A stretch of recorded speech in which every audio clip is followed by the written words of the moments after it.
কোরআন বাদ দিয়ে আমির হামজা না, কোরআন বাদ দিয়ে আল্লামা লুৎফর রহমান না, কোরআন বাদ দিয়ে জাফরি সাহেব না, সাইদি সাহেব আসলেও আমরা আনন্দ করতাম না।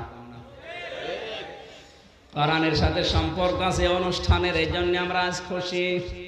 হুয়া খায়রুম মিম্মা ইয়াজমাউন, কারণ তামাম দুনিয়া যা গেইন করে, যা পেয়ে আনন্দে আছে, আল্লাহর কাছে সব কিছুর তুলনায় কোরআন শ্রেষ্ঠ। পৃথিবীর কোনো কিছু স্থায়ী না, স্থায়ী। আজ যারা অর্থ সম্পদ পেয়ে আনন্দ করে, চোখ বন্ধ হলে ওগুলো সব তার হাত ছাড়া হয়ে যাবে। আজ অনেকের সন্তান বেশি হয়, বউ বেশি হয়, এজন্য অনেকে আনন্দে আছে। আল্লাহ পাক বলেন ফালা আনসাবা বাইনাহুম ইয়াউমাইযি ওয়ালা ইয়াতাসাআলুন। সূরা মুমিনুনের 101 নম্বর আয়াতের শেষের দিকে আছে, চোখ বন্ধ হওয়ার পরে দুনিয়ার যত রক্তের সম্পর্ক সব ছিন্ন হয়ে যাবে। নাসাবের বহু বচন আল্লাহ আনসাব দিয়েছেন, কোনো সম্পর্ক থাকবে না, সব শেষ। আপনার বাবার সাথে, মায়ের সাথে, স্ত্রীর সাথে সম্পর্ক আছে ওই পর্যন্ত যতক্ষণ আপনার চোখ বন্ধ না হয়। চোখ বন্ধ হলে আপন ভাই পর্যন্ত আর পরিচয় দেবে না। আপনার ভাই যে পরিচয় দেবে না, এটা আমি বানালাম? বলেন বলেন। ইয়াউমা ইয়াফিরুল মারউ মিন আখি, প্রথমে আল্লাহ ভাইয়ের নাম দিয়েছেন। তাফসীর পড়তে গিয়ে চিন্তা করলাম, পৃথিবীতে ভাইয়ের চাইতে আপন কিন্তু মা। কথা বলেন না? ভাইয়ের চাইতে আপন হয় মাঝে মাঝে স্ত্রী। তাদের নাম আল্লাহ না দিয়ে ভাইয়ের নাম কেন দিলেন প্রথমে? মুফাসসিরিন ইকরাম জবাব দিচ্ছেন, পৃথিবীতে আমরা অনেক সময় দেখি নিজে অন্যায় করার পরে, আব্দুর রহমান ভাইকে আমি থাপ্পড় দেওয়ার পরে বাড়িতে গিয়ে আবার ওর নামে নালিশ দেওয়া হয়। মার কাছে না ভাইয়ের কাছে? ভাইয়ের কাছে। মায়ের কাছে গেলে আপনি মায়ের খাবেন, ভাইয়ের কাছে গেলে ভাই বলবে ঠিক আছে চল আমি আর এক থাপ্পড় দেবো। চিন্তা করবে দুনিয়ায় আমার নিজের অন্যায় ছিল, এরপরও ভাই আমার পক্ষ নিয়ে বিরোধী দলকে মারার জন্য, আঘাত করার জন্য আমাকে সাথে নিয়ে গেছে। এখানেও মনে হয় কিছু না কিছু উপকার ওই ভাইয়ের দ্বারা হবে। এই জন্য আল্লাহ সর্বপ্রথম নাম দিয়েছে ভাইয়ের, যে তোর ভাই আগে পালাবে। এফিরু শব্দের শাব্দিক অর্থ হচ্ছে মাজা তুলে দৌড় দেওয়া। সাপ দেখলে মানুষ দৌড়ায় না, এক পা দুই পা করে। হ্যাঁ, আমাদের কুষ্টিয়াতে বলে খেচ্ছে দৌড় দেয়। কিয়ামতের দিন আপনার ভাইকে দেখলে আপনি খেচ্ছে দৌড় দেবেন।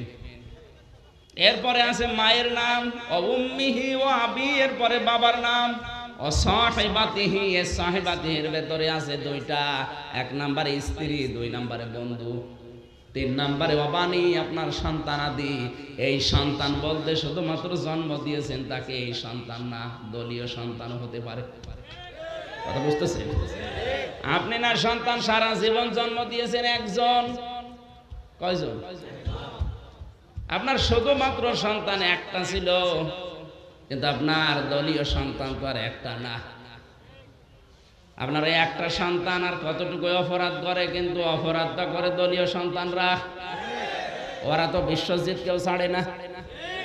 আপনি আবার উল্টা দিকে নিয়েন না, আমি যা বলে মানুষ উল্টো দিকে নেয়। এ সন্তান তো তার একটা, দলীয় সন্তান কি একটা? বলেন। দলীয় সন্তান লক্ষ লক্ষ। আপনার একটা সন্তানের অপরাধ আর কতটুকুই হবে, কিন্তু দলীয় সন্তানগুলো শামিলের ভেতরে। আজ অনেক দলীয় পদ পাওয়ার জন্য নিজের সন্তান যদি নাও আসে, তারা হয়তো জীবন পর্যন্ত দেওয়ার জন্য এগিয়ে আসে। আল্লাহ বলেন যখন কিয়ামতের ময়দানে ফৎকার দেওয়া হবে, ফাইদা নফিখা ফিস সূর ফালা আনসাবা বাইনাহুম, তখন যত রক্তের সম্পর্ক আছে, রক্ত বাদ দিয়ে আছে, সবগুলো আগে পালাবে। জোরে বলেন নাউজুবিল্লাহ। আমার ভাইরা, এই জন্য আজ যারা স্ত্রী বেশি হওয়ার কারণে, সন্তান বেশি হওয়ার কারণে, সন্তান শুধু নিজের সন্তান না, দলীয় সন্তান হতে পারে, রুহানি সন্তান হতে পারে। এগুলো পাওয়ার কারণে যারা আনন্দে আছে, এটা আনন্দের বিষয় না। এরা চোখ বন্ধ হলে সব পালাবে। সব কি করবে? আজ অনেকে সুদ খেয়ে আনন্দ করে না। এলাকায় সুদ নেই আছে মানে 180 মাইল থেকে চলছে। আমার কাছে হুজুর জানে না। টাকা ছেড়ে রাখে, টাকা আসে, ওই টাকা তোলে, খায় আর আল্লাহ আল্লাহ করে। কুষ্টিয়ার বড় বাজারে একজনকে বললাম, আপনি শুধু মসজিদে বসে জিকির করেন, আপনার কাজ কি? আমার কোনো কাজ নেই। শহরে থাকতে হলে টাকা লাগে, কোথায় পান? বাবার জমি ছিল, বিক্রি করে ব্যাংকে রেখে দিয়েছি 35 লাখ টাকা। প্রতি মাসে ওখান থেকে 40,000 টাকার মতো লাভ আসে। ওই লাভ তুলি, খায় আর আল্লাহ আল্লাহ করে। মানে তো কবিরা গুনাহ হবে, আমি জানি। সুদ খাইলে কবিরা গুনাহ হয় আমি জানি। এই জন্য টাকা আমার নামে না, টাকা আমার বউর নামে। কি সিটার! টাকা রেখে দিয়ে বউর নামে। গুনাহ যদি হয়েও যায়, ওই যে জিকির করি, ওই জিকিরের সওয়াব আর ওই গুনাহ কাটাকাটি, মাঝখানে জান্নাতে যাবো ফাউ। আজ যারা সুদ খেয়ে আনন্দে আছেন, আপনি মরণের পরে ওটা শত্রু হয়ে দাঁড়াবে। এই জন্য অবৈধ ইনকাম যারা করে তাদের দুইটা ক্ষতি হয়। আমান আ'রাদা আন যিকরি ফাইন্না লাহু মাঈশাতান দানকা ওয়া নাহশুরুহু ইয়াওমাল কিয়ামাতি আ'মা। সূরা তাহার 124 নম্বর আয়াতে আল্লাহ বলেন, দুনিয়াতে যারা আমি আল্লাহর জিকির, আমি আল্লাহর কোরআন, আমি আল্লাহর বিধান বাদ দিয়ে দুনিয়ার কোনো নিয়ম নীতি ফলো করে দুনিয়ায় টাকা পয়সা ইনকাম করবে, আমি আল্লাহর বিধান ভুলে, তার জীবনটা আমি আল্লাহ সংকীর্ণ করে দেব। দুনিয়ার কোনো আয় উন্নতিতে তার বরকত থাকবে না। চর্ম চোখে দেখবে যে বহু কিছুর মালিক হচ্ছে, কিন্তু এক রাস্তা দিয়ে আসবে, 3 রাস্তা দিয়ে চলে যাবে। এতটুকুই আল্লাহ শেষ করেননি। দুনিয়ার জীবনে কোনো শান্তি তো থাকবেই না, সংকীর্ণ হবে। মরণের পরে ওই লোকটা আমি আল্লাহ অন্ধ করে তুলবো। জোরে বলেন নাউজুবিল্লাহ। এই জন্য অবৈধ ইনকাম যারা করে আল্লাহর বিধান বাদ দিয়ে, সে সুদ খেয়ে হোক, ঘুষ খেয়ে হোক, মানুষকে বিনা কারণে অপবাদ দিয়ে জেলে পাঠিয়ে, এই ইনকামে দেশে নেই, কিচ্ছু জানে না, ঘরে শুয়ে আছে।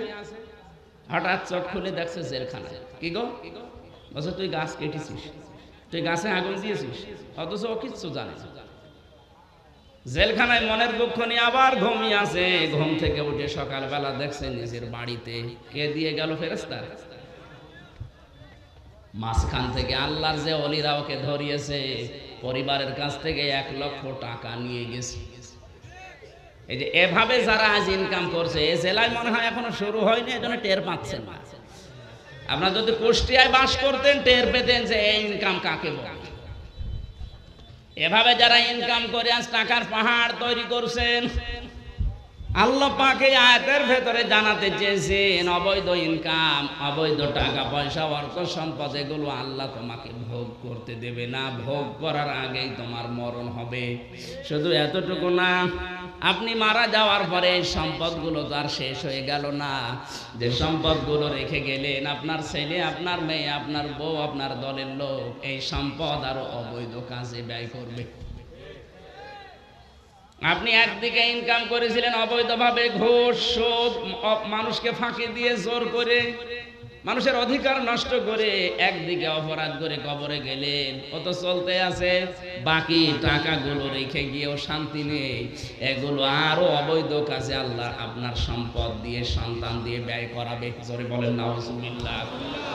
গোনা হয়েছিল হয়তো 50 মণ, কিয়ামত আসতে আসতে আপনার গোনা হবে 5000 মণ। তাহলে সুদ খেয়ে যারা আনন্দে আছে, এটা কি আনন্দের বিষয়? বলেন বলেন। এই যে ক্ষতির কথা বললাম, এটা তো দুনিয়া গেল, আর আখিরাতে অন্ধ হয়ে উঠবে। এতটুকুই না, আল্লাহ ধমক দেবেন, ক্বালা কাযালিকা আতাতকা আয়াতুনা ফানাসিতাহা ওয়া কাযালিকাল ইয়াউমা তুনসা। যখন বলবে আল্লাহ আমি চক্ষুষ্মান ছিলাম, আমার তো চোখ ছিল, কেন আমাকে অন্ধ করলে? আল্লাহ ধমক দিয়ে বলবেন, তোর সামনে আমার আয়াতগুলো এইভাবেই বর্ণনা করা হয়েছিল, শোনার পরে, জানার পরে, দেখার পরে যেভাবে বলেছিলি, আজকের এই কঠিন দিনে আমি আল্লাহ তোকে ভুলে গেলাম। তুই যে আমার বান্দা ছিলে দুনিয়ায়, তুই যে আমার বান্দি ছিলি, কোনদিন আমার এই কুদরতের জবান দিয়ে তোর না আমার উচ্চারণ করব না। এখানে যারা সুদ খেয়ে আনন্দে আছেন, এটা আনন্দের বিষয় না। অনেকে আজ ক্ষমতা পেয়ে আনন্দে আছে। এ ক্ষমতা বৈধ হোক আর অবৈধ হোক, এ দেশের কথা কিন্তু বলছি না। যারা ক্ষমতা পেয়ে আনন্দ করবেন, তারা 4টা কাজ আঞ্জাম দিলে আনন্দ করতে পারেন। সূরা হজের 41 নম্বর আয়াতে আল্লাহ বর্ণনা দিচ্ছেন, আল্লাযীনা মাক্কান্নাহুম ফিল আরদি আকামুস সালাত ওয়া আতাউস যাকাত ওয়া আমারু বিল মা'রুফি ওয়া নাহাউ আনিল মুনকার ওয়ালিল্লাহি আকিবাতুল উমুর। জোরে বলেন আল্লাহু আকবার। আল্লাহ রাব্বুল আলামিন বলেন, এই পৃথিবীর ময়দানে যারা রাষ্ট্রীয় ক্ষমতা হাতে পাবে, এরা যদি ইমানদার হয়, 4টা কাজ আঞ্জাম দেবে। 1 নম্বরে তারা নামাজের বিল আনবে সংসদে। 2 নম্বরে যাকাত ভিত্তিক অর্থনীতি কায়েম করবে। 3 নম্বরে ভালো ভালো কাজগুলো আইন পাশ করে জারি করে দেবে। 4 নম্বরে অন্যায় অবৈধ কাজগুলো আইন পাশ করে তারা বন্ধ করবে। তাহলে ক্ষমতা পেয়ে আনন্দ করা যায় কয়টা কাজ করলে? আমরা কি 4টা কাজ এখন ওই 51 বছরে পেয়েছি? সিস্টেম অপর পৃষ্ঠায় দেখুন, কোন জালেম যদি ক্ষমতার চেয়ার পায়, আল্লাহ বলেন তারাও 4টা কাজের আঞ্জাম দেয়। নাকি আয়াত বলবো না? সূরা নাহলের 34 নম্বর আয়াত আল্লাহ রাব্বুল আলামিন বলেন, ক্বালাত ইন্নাল মুলুকা ইযা দাখালু ক্বরিয়াতান আফসাদুহা ওয়া জাআলু আ'iজ্জাতা আহলিহা আযিল্লা ওয়া কাযালিকা ইয়াফআলুন। আর একটা আয়াত আছে সূরা বাকারার 205 নম্বর আয়াত, ওয়া ইযা তাওয়াল্লা সাআ ফিল আরদি লিইফসিদা ফিহা ওয়া ইহলিকাল হারসা ওয়ান নাসলা ওয়াল্লাহু লা ইউহিব্বুল ফাসাদ। এই দুটি আয়াতে আল্লাহ জানিয়েছেন, কোন জালেম যদি চেয়ার পায়, ক্ষমতার চেয়ার, তারাও দুনিয়ায় 4টা কাজের আঞ্জাম দেয়। 1 নম্বরে ওই দেশের সম্মানিত মানুষ যারা, তাদেরকে অসম্মান করে, অপমান করে। 2 নম্বরে আল্লাহর আইন যা ওই দেশে থাকে, সেগুলো একটা একটা করে তুলে দেয়। বাকিগুলো বিললে যেহেতু মিলিয়ে যাচ্ছে, ও বলার দরকার নেই। বলি আমি মায়ের খাবো, এমনি দিনকাল ভালো না। 2টা বললাম, 2টাই তো মিলে যাচ্ছে। এ দেশের সাথে যদি নাও মেলে, ভারতে তো মেলে, মারে মারে মেলছে। জালেম ক্ষমতায় গেলে 1ম নম্বরে তাদের টার্গেট থাকে এই দেশের সম্মানিত মানুষ কারা আছে, তাদের সম্মান নষ্ট করা, অপমান করা, অপদস্থ করা। 2 নম্বরে আল্লাহর আইন যদি ওই দেশে 2-1টা থাকে, ওইগুলোই হাত দিয়ে তারা তুলে দেয়। এটা 1500 বছর আগে নাজিল হয়েছে, আর আমার মনে হচ্ছে এই মাত্র পৃথিবীর অবস্থা দেখে কেবল আল্লাহ নাজিল করল। ক্ষমতা পেয়ে আনন্দ করার বিষয় না, এটা আজ আছে কাল নেই। এমনকি পৃথিবীর কোন চেয়ার কারোর জন্য স্থায়ী আল্লাহ করেননি। পৃথিবীর যে চেয়ারই বলেন, চেয়ার বসার সময় স্মরণ করায়, বসলে ওঠা লাগবে। এটা আমি বসলাম, আমার চেয়ার কিন্তু বলেছে বেশি না 1-1.5 ঘন্টা। তারপরে প্রধান অতিথি আছে, সভাপতি আছে, মোনাজাত আছে, তাহাজ্জুদ আছে, ফজর আছে, সকালে কর্মজীবন আছে, কত কথা পেছনে লাগিয়েছে। চেয়ার মানে যে চেয়ার, এটা নরমাল না? চেয়ার খুব বেশি শক্ত হলে ওই চেয়ারম্যানের চেয়ার। অনেকে মনে করছে চেয়ার মানে ওই চেয়ার, ওই চেয়ার তো 41 সাল। ওটা বলে আমি মার খাবো? মরে গেলেও আমি বলবো না, ও কথা বলা যায়? চেয়ার মানে এই যে এই চেয়ার। চেয়ার মানে কোন চেয়ার? এই চেয়ারে বসলে তারে নামা লাগবে না লাগবে না? ঠিক আছে, এই জন্য চেয়ারে বসলে লাভ দেওয়া যাবে না। পৃথিবীর কোনো কিছু যেহেতু আল্লাহ স্থায়ী করেননি, এই জন্য আনন্দ কোনো কিছু পেলে করা ঠিক না। আপনি আনন্দ করতে পারেন যদি কোরআনের সাথে সম্পর্ক থাকে। আজকের এই মাহফিলের সম্পর্ক সত্যি করে বলেন তো কিসের সাথে? এটা যদি না থাকতো আসতেন? বলেন বলেন। এটার কারণে আজ আমরা আনন্দ করছি, এমনকি নিজের টাকা খরচ করে আজ অনেক আনন্দে আছে। এজন্য আজকের এই অনুষ্ঠানে যারা এসেছে আমরা আনন্দিত, খুশি হয়ে আর একবার বলেন আলহামদুলিল্লাহ। দরুদ আর সালাম পড়ছে আমাদের নবী, মানবতার মহান শিক্ষক মুহাম্মদ রাসূলুল্লাহ সাল্লাল্লাহু আলাইহি ওয়াসাল্লাম। আমি একটা হাদিস পড়েছিলাম বিশ্বনবীর, তিরমিজি শরীফের হাদিস। একটু বাংলা অর্থ বলি, এরপরে আমরা নির্ধারিত আয়াতের উপরে কথা বলবো ইনশাআল্লাহ। বিশ্বনবীর জামাই, ছোট জামাই হযরত আলী রাদিয়াল্লাহু তাআলা আনহু বলেন, আমি নবীজির কাছে শুনেছি আল্লাহর নবী জানিয়েছেন অতি শীঘ্রই এই পৃথিবীতে এমন একটা সময় হাজির হবে যে সময় ইসলাম নামে থাকবে কিন্তু ইসলামের কোনো রসম নিয়ম নীতি থাকবে না। 2 নম্বরে কোরআন শরীফ থাকবে কিন্তু কোরআনে কারিমের কোনো রসম নিয়ম নীতি ওই দেশে চলবে না। 3 নম্বরে মাসাজিদুহুম আমিরাতু ওয়া হিয়া খারাবুম মিনাল হুদা, মসজিদগুলো বড় বড় হবে, টাইলস লাগাবে, মোজাইক পাথর দেওয়া হবে, রং বেরং হবে, কিন্তু মসজিদে হেদায়েত থাকবে না। আমার তো মনে হয় বাংলাদেশের জন্য এই হাদিস এখন 100% কার্যকর।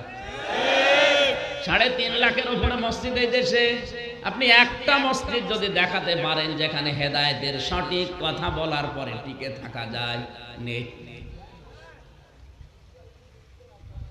আমি ভাই মাত্র 2 বছরের ভেতরে 13টা মসজিদ পাল্টিয়েছিলাম। 2-3 সপ্তাহ করে হয় বলে হুজুর আপনার দরকার নেই। কেন? আপনি সুদের কথা কেন বলেন? ঠিক আছে বলবো না। পরের সপ্তাহে আরম্ভ করলাম ঘুষের আয়াত। প্রশাসনের লোক আসে শহরে, তো হুজুর আপনি ঘুষের কথা কেন বলেন? ঠিক আছে ওইটাও বললাম না। পর্দার আয়াত শুরু করলাম, করনা ফি বুয়ুতিকুন্না, আল্লাহ ক্যাশিয়ারের বউ বেড়াকে চাকরি করো, ছাতা আমি জানতাম না। হুজুর আপনি আমার দেখে দেখে বলেন কি করি? আমার বউ যে বেড়াকে চাকরি করে এলাকায় সবাই জানে, আপনার বলার দরকার কি? আমি তার আপনার নাম ধরে বলিনি, মিলে গেলে করবো কি? আপনার আমি রাখবো না। এরকম প্রায় 13টা মসজিদ পাল্টানোর পরে এখন যেখানে আছে এখানে আর পাল্টা পাল্টি নেই। ওই আকিজ গ্রুপ নাম শোনেননি? ঢাকার মগবাজারে আকিজ গ্রুপে আছে। এ নিজে ব্যক্তিগতভাবে চালায়, তো এ আর কেউ বাদ দিতে পারে না। আর ওই সভাপতি সেক্রেটারি মোতাবাল্লি যেখানে কমিউনিস্ট, আল্লাহকে বিশ্বাস করে, এইরকম জায়গাগুলোতে কোরআনের হেদায়েতের সঠিক কথা বলে টিকে থাকা মসজিদে দেশে নেই। উলামাউহুম শাররুম মিন তাহতি আদিমিস সামা, ওই দেশের আলেমরা আসমানের নিচে জমিনের উপরে জাতির কাছে সবচেয়ে ঘৃণার পাত্র হবে। এই কথাটা আজ বাংলাদেশে একেবারে মিলে গেছে। দেখেন যারা দায়িত্বশীল তারা আলেমদের প্রতি যে মনোভাব, আলেমদের সম্পর্কে ওদের যে চিন্তা চেতনা ধারণা বহিঃপ্রকাশ অনেকে করে ফেলেছে। কুষ্টিয়ার এসপি কয়েকদিন আগে আলেমদের নিয়ে যে মন্তব্য করেছে, এতে প্রমাণ হয়েছে এই দেশের আলেমরা এখন এই জাতি যারা তাদের কাছে সবচাইতে ঘৃণিত। ঘৃণিত হওয়ার পেছনে কারণ কি আমরা যাব সামনে ইনশাআল্লাহ। ওই পয়েন্টটা আসলে আমি বলবো। আল্লাহর নবী বলেন ওই সময়ের জন্য অপেক্ষা করো। আদিমিস সামাই মিন ইনদিহিম তাখরুজুল ফিতনাতু ওয়া ফীহিম তাউদ। তাসবির সুতা কেটে দিলে যেমন দানা একটার পর একটা দানা পড়তেই থাকে, যখন এই বিষয়গুলো তোমরা লক্ষ্য করবে তখন দেখবে একটার পরে একটা গজব আল্লাহ দিতে আছে। এক গজব শেষ হয় না, আবার আরেকটা আসে, আরেকটা শেষ হয় না, আরেকটা আসে, মনে হচ্ছে তাসবির দানাকে কেটে দিয়েছে। এই হাদিসটাকে আজকে বললাম, নবীজি বলেছেন 1500 বছর আগে, আর আমি এখন শোনালাম। মিলিয়ে দেখেন নবীজি কতদিন আগে বললেন আর এখন মিলিয়ে যাচ্ছে না যাচ্ছে না।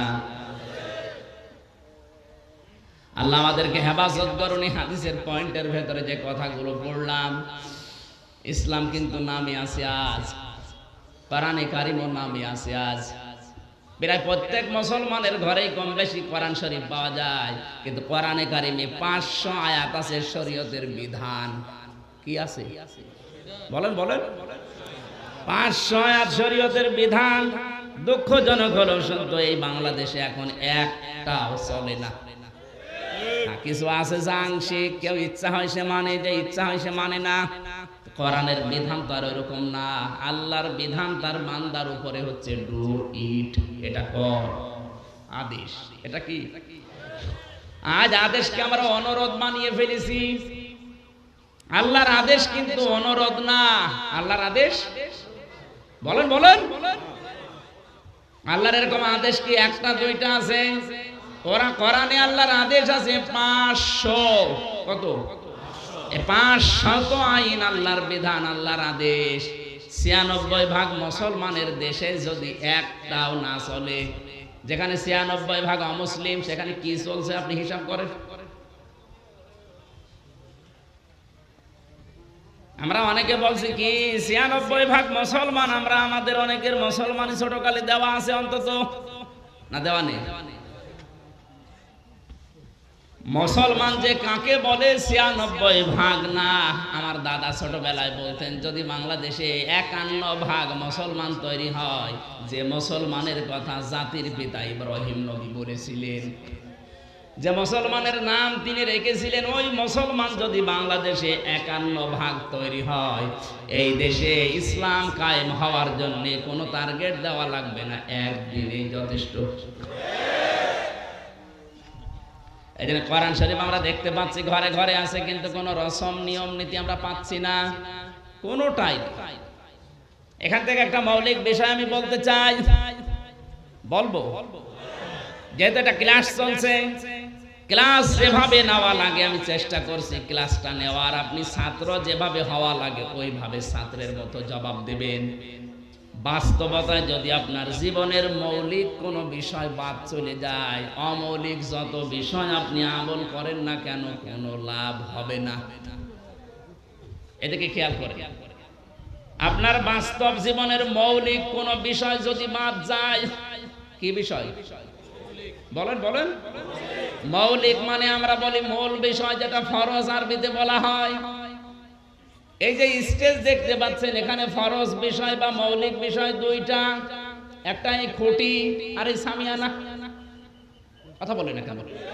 এই খুঁটি আর সামিয়ানা এগুলো মৌলিক ফরজ। এটা যদি না থাকে কেউ স্টেজ বলবে। কিন্তু এখানে অমৌলিক বিষয় আছে, এই যে ফুল, এই মাইকটা, এই যে এখানে টেবিল দেওয়া আছে, এই রং বেরং করা আছে, ক্যামেরা দেওয়া আছে, লাইট টাঙানো আছে, এগুলো যদি নাও থাকে স্টেজ বলবে না। বলেন না কেন? তাহলে এখানে মৌলিক কোনো বিষয় আমরা যদি বাদ দিয়ে দেই, যদি একটাও বাদ দেন, আর একটার কোনো মূল্য আপনি খুঁজে পাবেন না। সামিয়ানা বাদ দিয়ে দেন, খুঁটি দেখলে কেউ এটা স্টেজ বলবে না। আর খুঁটি বাদ দিয়ে দেন, সামিয়ানা টাঙাতেই পারবেন না। ইসলামে যত ফরজ বিধান আল্লাহ দিয়েছেন, দেখবেন প্রতিটি ফরজ বিধানের কিছু মৌলিক জিনিস আলাদা করা আছে। কথা বুঝতেছেন? যেমন নামাজের মৌলিক বিষয় হচ্ছে 13টা ফরজ। কয়টা? আরো জোরে বলুন। হজের মৌলিক বিষয় 3টা। আপনি যদি নামাজের 12টা ফরজ আদায় করেন, খুব ভালোভাবে সুন্দরভাবে খুশু খুশু নিয়ে আদায় করেছেন, 12টা, একটা করেননি, আপনার নামাজ একটা সওয়াব হবে, 2টা কিচ্ছু হবে না, 0 হবে, 0 হবে। এখন আমার প্রশ্ন হচ্ছে, আপনি তো 12টা অন্তত আদায় করেছেন, অন্তত কিছু না কিছু শব্দ হওয়া দরকার। এক কথা বলছেন না কেন? কিচ্ছু হবে না, 0 হবে, 0 হবে। হজের 3টি মৌলিক বিষয়ের একটা যদি বাদ দেন, বাকি 2টা আদায় করেন, হজ তো হবেই না, সওয়াব হবে 0, 0। ইসলামের প্রতিটি, ইসলামের যত ফরজ বিধান আছে দেখবেন এরকম আলাদা করা আছে মৌলিক বিষয়গুলো। কেন? এ কেনর জবাব দেওয়ার জন্যই তো এই মাহফিলগুলো দেওয়া হয়। আপনার জীবনের মৌলিক কোন বিষয় যেন বাদ না যায়, বারবার খেয়াল করেন। এটা মৌলিক বিষয় পুরা কোরআনে আমি কয়টা বললাম? বলেন বলেন, আরো জোরে বলেন। 499টা আদায় করেছেন, একটা করেননি, আরো বিরোধিতা করেছেন। আপনার এই 499টা আদায় করলে সওয়াব হবে 0 বা 0। কারণ আপনার কিয়ামতে যে আল্লাহ মাপ দেবে আমল, আমল মানে কথা ধরে বলা লাগবে, আমল মানে কাজ। কাজ মাপতে হয় কিভাবে আমরা অনেকে জানি না। কিয়ামতে আমরা অনেকেই মনে করছি আল্লাহ মিজানের পাল্লায় তুলে দেবে। মিজান মানে না, মিজান মানে দাড়ি পাল্লা, এটা ভুল কথা। মিজান মানে মানদণ্ড। মিজান মানে পৃথিবীর যত বিষয় আপনি মাপতে চান, প্রতিটি মাপের একক যন্ত্র আছে। আল্লাহ মাপতে চায় তরল জাতীয় কিছু, তাহলে তার জন্য লিটার লাগে, সিসি লাগে, স্ট্যান্ড লাগে। কথা বলছেন?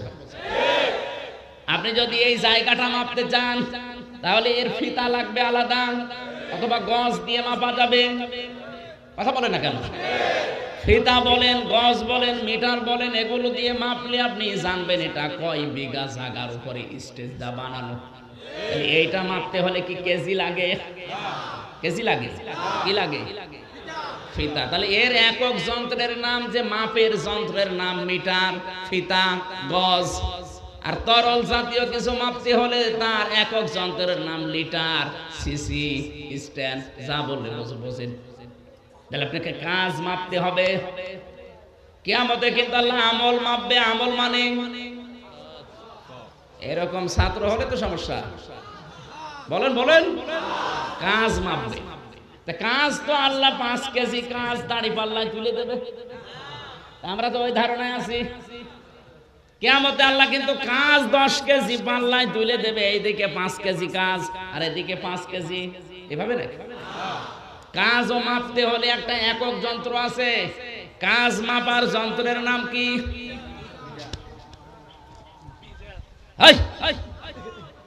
না না, কাজ মাপতে হয় গুরুত্বের ভিত্তিতে। এলাকায় কি কি লেখাপড়া কিছু হয় না নাকি? কাজ মাপতে হলে কি 5 কেজি কাজ তুলে দেবেন দাড়ি পাল্লায়? মিটার দিয়ে মাপবেন কয় কেজি কাজ, কিভাবে? হ্যাঁ, কোয়ালিটি বা গুরুত্ব। এই কাজটা আপনি গুরুত্বের ভিত্তিতে করেছেন কিনা। এখানে গুরুত্ব কয়টা বলেন না কেন? একটা সামিয়ানা আর খুঁটি, এই দুইটা আসল জিনিস গুরুত্বপূর্ণ। এই গুরুত্বপূর্ণ বাদ দিয়ে আরো কিছু অমৌলিক জিনিস আছে, সেগুলো এই লাইট, এই যে আলো জ্বলছে, আলোটা, এই মাইকটা, এই টেবিল, এগুলো যদি নাও থাকে তাও অন্তত মানুষ দেখলে বলবে না এটা একটা স্টেজ। এটা কি স্টেজ, মঞ্চ বলবে। কিন্তু ওই দুইটা না থাকলে একটা পাগলও বলবে না এটা স্টেজ। আপনার কাজের ভেতরে গুরুত্বপূর্ণ কিছু কাজ আল্লাহ দিয়েছেন। কোরআনে এরকম কাজ আছে 500। কত? আর অমৌলিক কিছু আছে যেগুলো সুন্নত, নফল, মুস্তাহাব, মুবাহ। গুরুত্বপূর্ণ বিষয়গুলো আল্লাহ কোরআনে তুলে ধরেছেন। এর চাইতে গুরুত্ব একটু কম, সেগুলো নবীজি হাদিসের মাধ্যমে জানিয়েছেন। আমি কথা বোঝাতে পারলাম? তাহলে এই 500-র ভেতরে যদি আপনি 499টা করলেন, একটা করেননি, কিয়ামতের দিন আল্লাহ যখন আপনাকে মাপ দেবে আপনার সওয়াব হবে 0, 0। এজন্য মৌলিক কোন বিষয় যেন আপনার জীবনে বাদ না যায়, খুব খেয়াল করে চলেন। আব্দুল্লাহ ইবনে উবাইয়ের পুরা জীবন আমি পড়েছি, ওর জীবনে সব আমি পেয়েছি, শুধু মৌলিক একটা কাজ ছিল না। কয়টা বলেন বলেন? ওর জীবনে নামাজ ছিল, রোজা ছিল, হজ ছিল, যাকাত ছিল, ওর দাড়ি ছিল, জুব্বা ছিল, নবীজির পেছনে দাঁড়িয়ে নামাজ পড়েছে, তাওয়াফ করেছে নবীর সাথে, আল্লাহর নবী মুহাম্মদ রাসূলুল্লাহর সাথে ইফতারি করত। ওর জীবন পুরাটা পড়ে আমি কোনো ভুল ধরতে পারিনি, পুরো একটা ভুল পেয়েছি। তলে তলে ওর রাজনৈতিক নেতা ছিল আবু জেহেল। আমার তো ওর জীবনী পড়ার পরে বাংলাদেশের সাথে মিলিয়ে যা দেখলাম, এই দেশের অধিকাংশ মুসলমান নামধারী মানুষের জীবন মিলিয়ে যাচ্ছে। অনেকে মনে করে কি আল্লাহ জাহান্নামে আমারে দেবে, মানে আমি নামাজ পড়ি, রোজা রাখি, আমার বউ পর্দায় থাকে, আমার ব্যবসা হালাল, আল্লাহ জাহান্নামে দেবে আমারে কি দেখে দেবে? কি দেখে দেবে টের পাচ্ছ না? তোমার জীবনে সব আছে, আমিও দেখতে পাচ্ছি আব্দুল্লাহ ইবনে উবাইয়ের মতো, কিন্তু দলে দলে তোমার রাজনৈতিক নেতা ছিল আবু জেহেলের মতো চরিত্রহীন মানুষ। ওকে যদি আল্লাহ জাহান্নামে দেয়, তোমারে যদি জান্নাতে দেয়, তাহলে আল্লাহ অবিচারক হয়ে যাবে। এইজন্য কিয়ামতের দিন প্রতিটি মানুষকে আল্লাহ কিন্তু প্রথমে বিচারের সিস্টেমে একা ডাকবে। কয়জন করে বলেন বলেন? প্রত্যেকটি মানুষকে আল্লাহ কিয়ামতে বিচারের প্রথম ধাপে ডাকবে একা। এটা সূরা মারিয়ামের 95 নম্বর আয়াতে আছে, 16 নম্বর পারার 10 নম্বর পৃষ্ঠা 15 নম্বর লাইনে আছে, ওয়াকুল্লুহুম আতিহি ইয়াউমাল কিয়ামাতি ফারদা। কিয়ামতের দিন প্রতিটি মানুষকে আল্লাহ তার সামনে ডাকবে একা একা। কয়জন করে? আরো জোরে বলেন।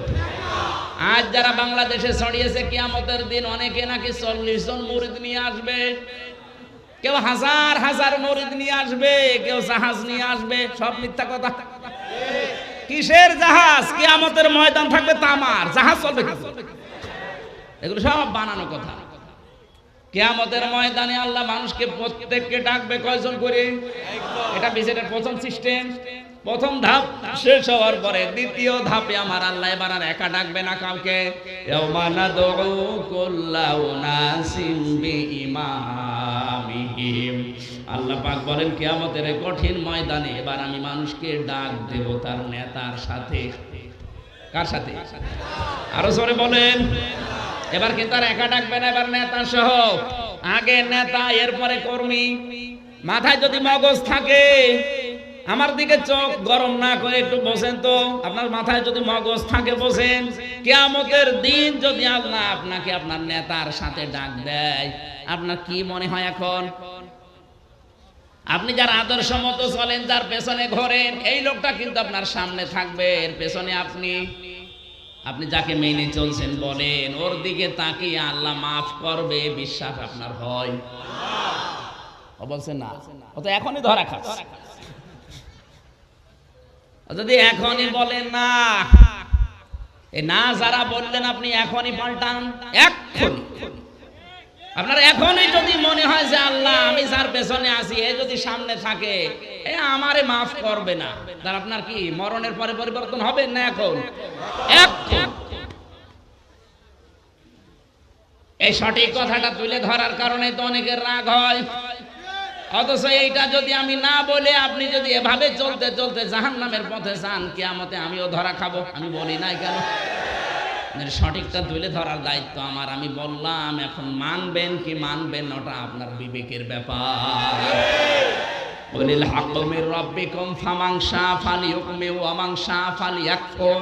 হে নবী, হক কথা বলবেন। যার ইচ্ছা হয় সে মানুক, যার ইচ্ছা হয় সে কুফরি করুক। ইন্না আতাদনা লিজ জালিমিনা নারা। জালেমদের জন্য আমি আল্লাহ আগুন তৈরি করে রাখলাম। যখন যাবেন তখন টের পাবেন যে কেমন লাগে। এজন্য আগে থেকে সাবধান করলাম। এখন আপনার পরিবর্তন হওয়া না হওয়া আপনার নিজের ব্যাপার।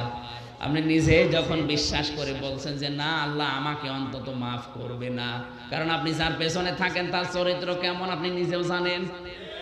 তার দিনের চরিত্র একরকম, রাতের চরিত্র আর এক রকম। রাত 9টার পরে অনেক মানুষকে পাওয়া যায় নিজের বাড়ি আর একা একা যেতে পারে না, রিক্সা লাগে। কথা বলছে না? আর এলাকায় তো রিক্সা আরো বেশি লাগার কথা। যত বাবা সব এলাকায় বাবা না,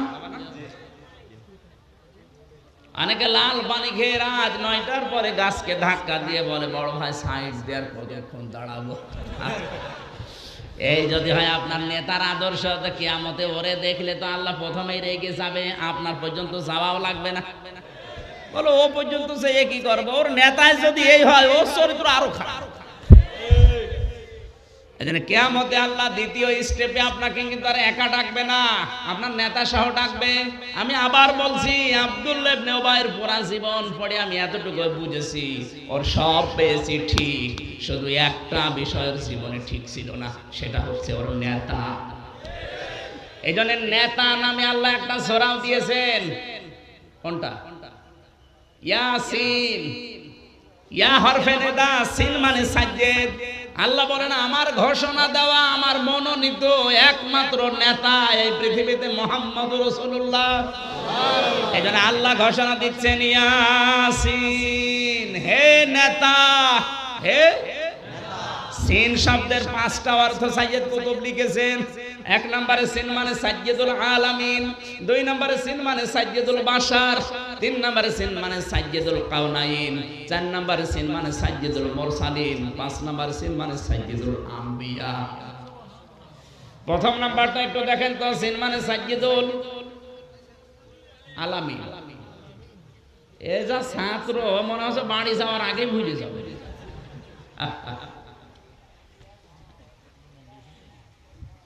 এক ছাত্র বই খাতা নিয়ে হেডমাস্টারের কাছে এসে বলছে, স্যার হয় ছুটি দেন নাই আমি গেলাম।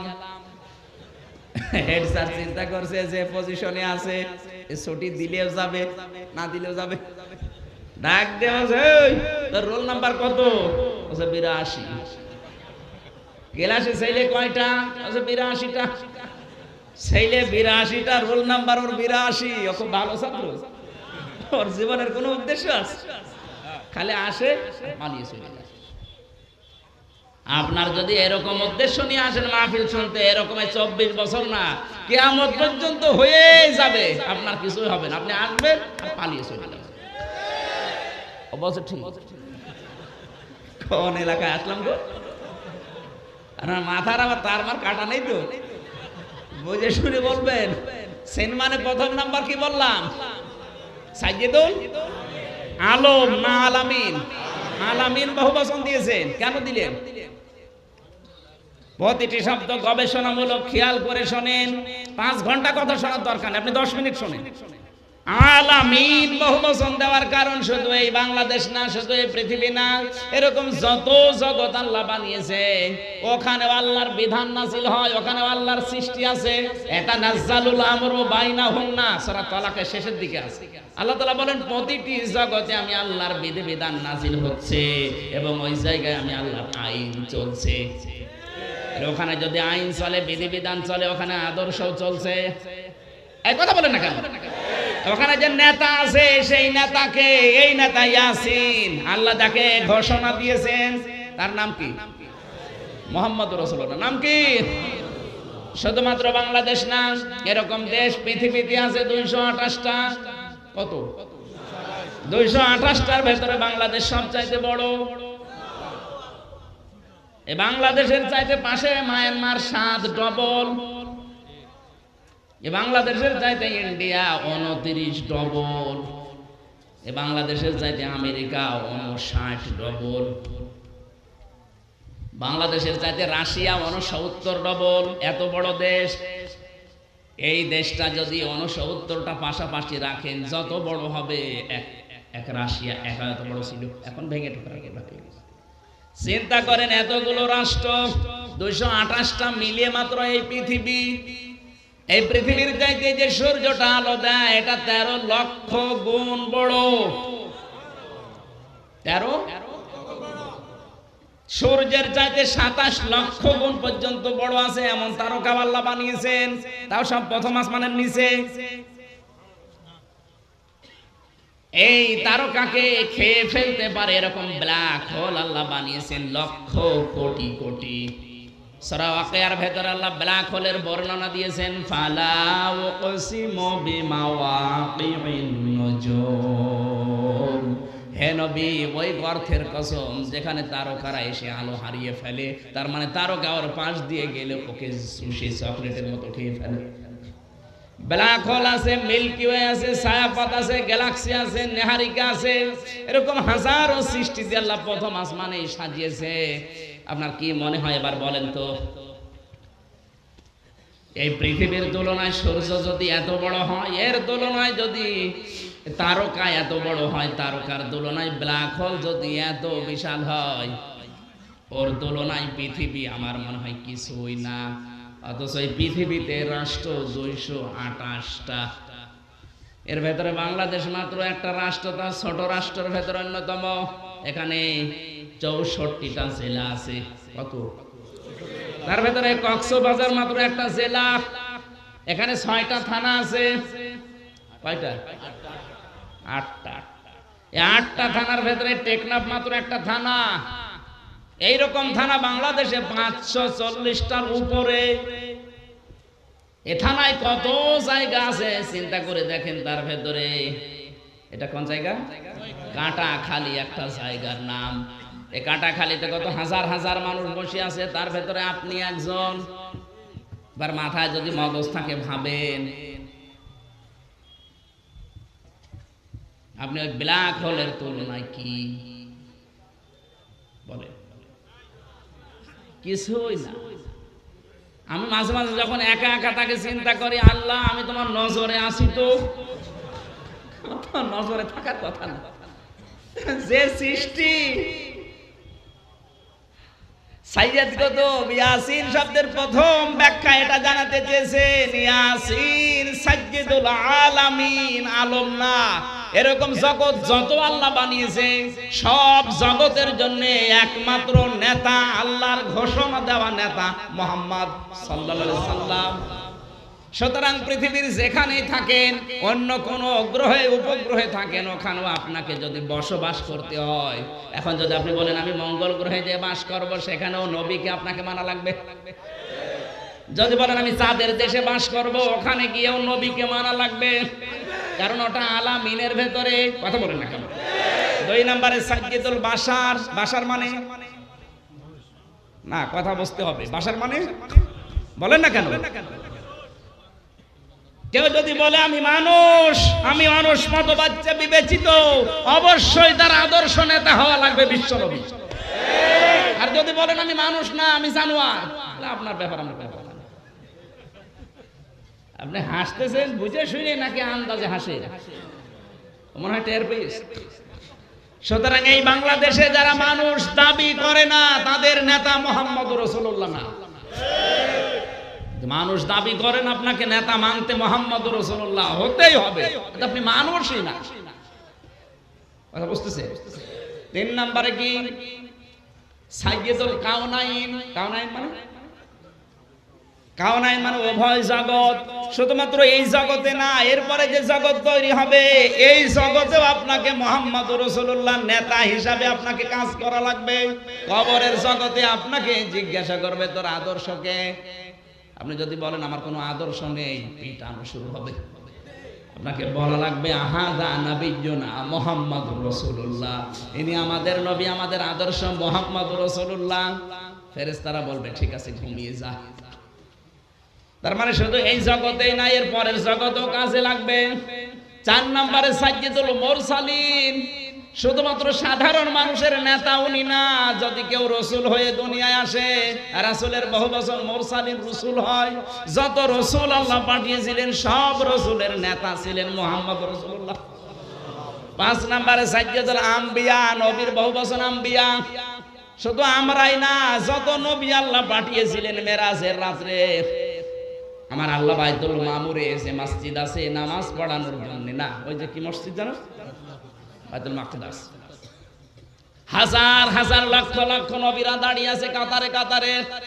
ইমামতির ওই জায়গাটা ফাঁকা। জিবরাইল ফেরেশতা ডাক দিয়ে বলেন, হে নবী, আজকের এই ময়দানে পেছনে যাদের দেখতে পাচ্ছেন একটাও সাধারণ মানুষ না, সব আল্লাহর নবী আর রাসূল। কিন্তু এখানে ইমামতি করার যোগ্যতা আপনি ছাড়ার কারণে আপনাকে এই মুহূর্তে ইমামতি করা লাগবে। নবীজি নামাজ পড়িয়ে দিলেন। ওই দিন থেকে মুহাম্মদুর রাসূলুল্লাহ শুধু সাধারণ মানুষের নেতা না, উনি সাইয়্যিদুল আম্বিয়া, নবীদেরও নেতা। আল্লাহর ঘোষণা দেওয়া নেতা বাদ দিয়ে যারা অন্য কাউকে নেতা মানে, ও মানুষের ভেতরে পড়ে না। সহজ কথা না বোঝার ভান করে যারা আছেন, এদিকে আসেন, ঝড়ি কোদাল দিয়ে বলছে। আপনাকে কোরআন শরীফ দিয়ে হাদিস শরীফ দিয়ে হবে না, বাকারি শরীফ লাগবে। আশা করে যে আপনি বুঝবেন। নাকি আপনার রোল নাম্বার 82? 1, 2, 3 ভেতরে থাকে। মুহাম্মদুর রাসূলুল্লাহকে আদর্শ হিসাবে মেনে বাকি জীবনটা চালানোর তৌফিক কামনা করছে, আল্লাহ যেন দান করেন। আমরা কোরআনে কারিমের 2টা আয়াত পড়েছি, সূরা বাকারার 152 নম্বর আয়াত আর সূরা মায়েদার 55 নম্বর আয়াত। একটা আলোচনার বিষয় হচ্ছে জিকির, 2 নম্বর আলোচনার বিষয় হচ্ছে বন্ধু। বলেন কোনটা বলবো? যে কোনো একটা বলেন। বন্ধু।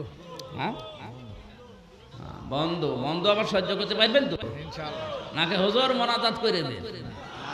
ঠিক আছে।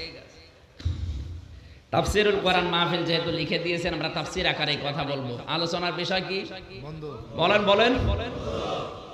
জবান খুলে কোরআনের শোনালে আয়াতটা এক একটি অক্ষরে 10টা করে নেকি হবে, এই নিয়তে পড়েন আউযু বিল্লাহি মিনাশ শাইতানির রাজিম, বিসমিল্লাহির রহমানির রহিম,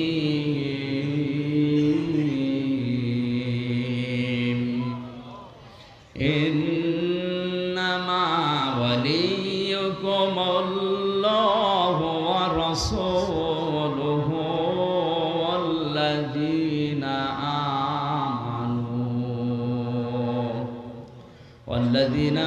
আমানু আল্লাযীনা ইউকিমুনাস সালাতা ওয়া ইউতুনাজ যাকাতা ওয়া হুম রাকিউন।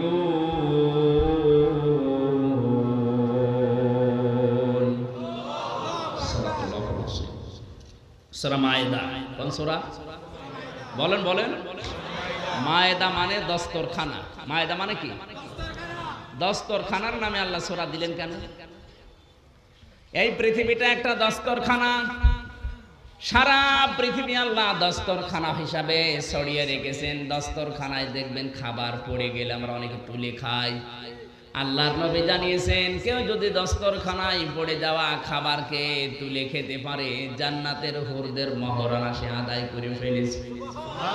আপনি জান্নাত পাবে কিনা সে গ্যারান্টি কিন্তু নেই, কিন্তু জান্নাতের হুরদের মহরানা আদায় হয়ে গেছে। যদি দস্তরখানায় তুলে খাবার তুলে খেতে পারেন, তার মানে আপনি জান্নাত না পেলে তো আর খাবার খাবেন না।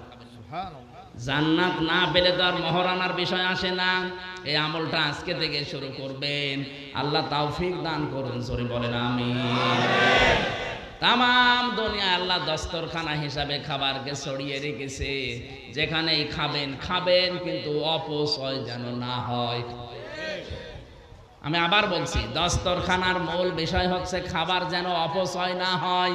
কোনো কিছু পড়লেও তুলে খেয়ে ফেলা লাগে, এটা দস্তরখানার হক। দুনিয়া যেহেতু দস্তরখানা, খাবার যা ইচ্ছা খান, কিন্তু নষ্ট করবেন না, অপচয় করবেন না। অপচয় করলে আমার আল্লাহ এত রাগান্বিত হয়, এত কষ্ট পায়।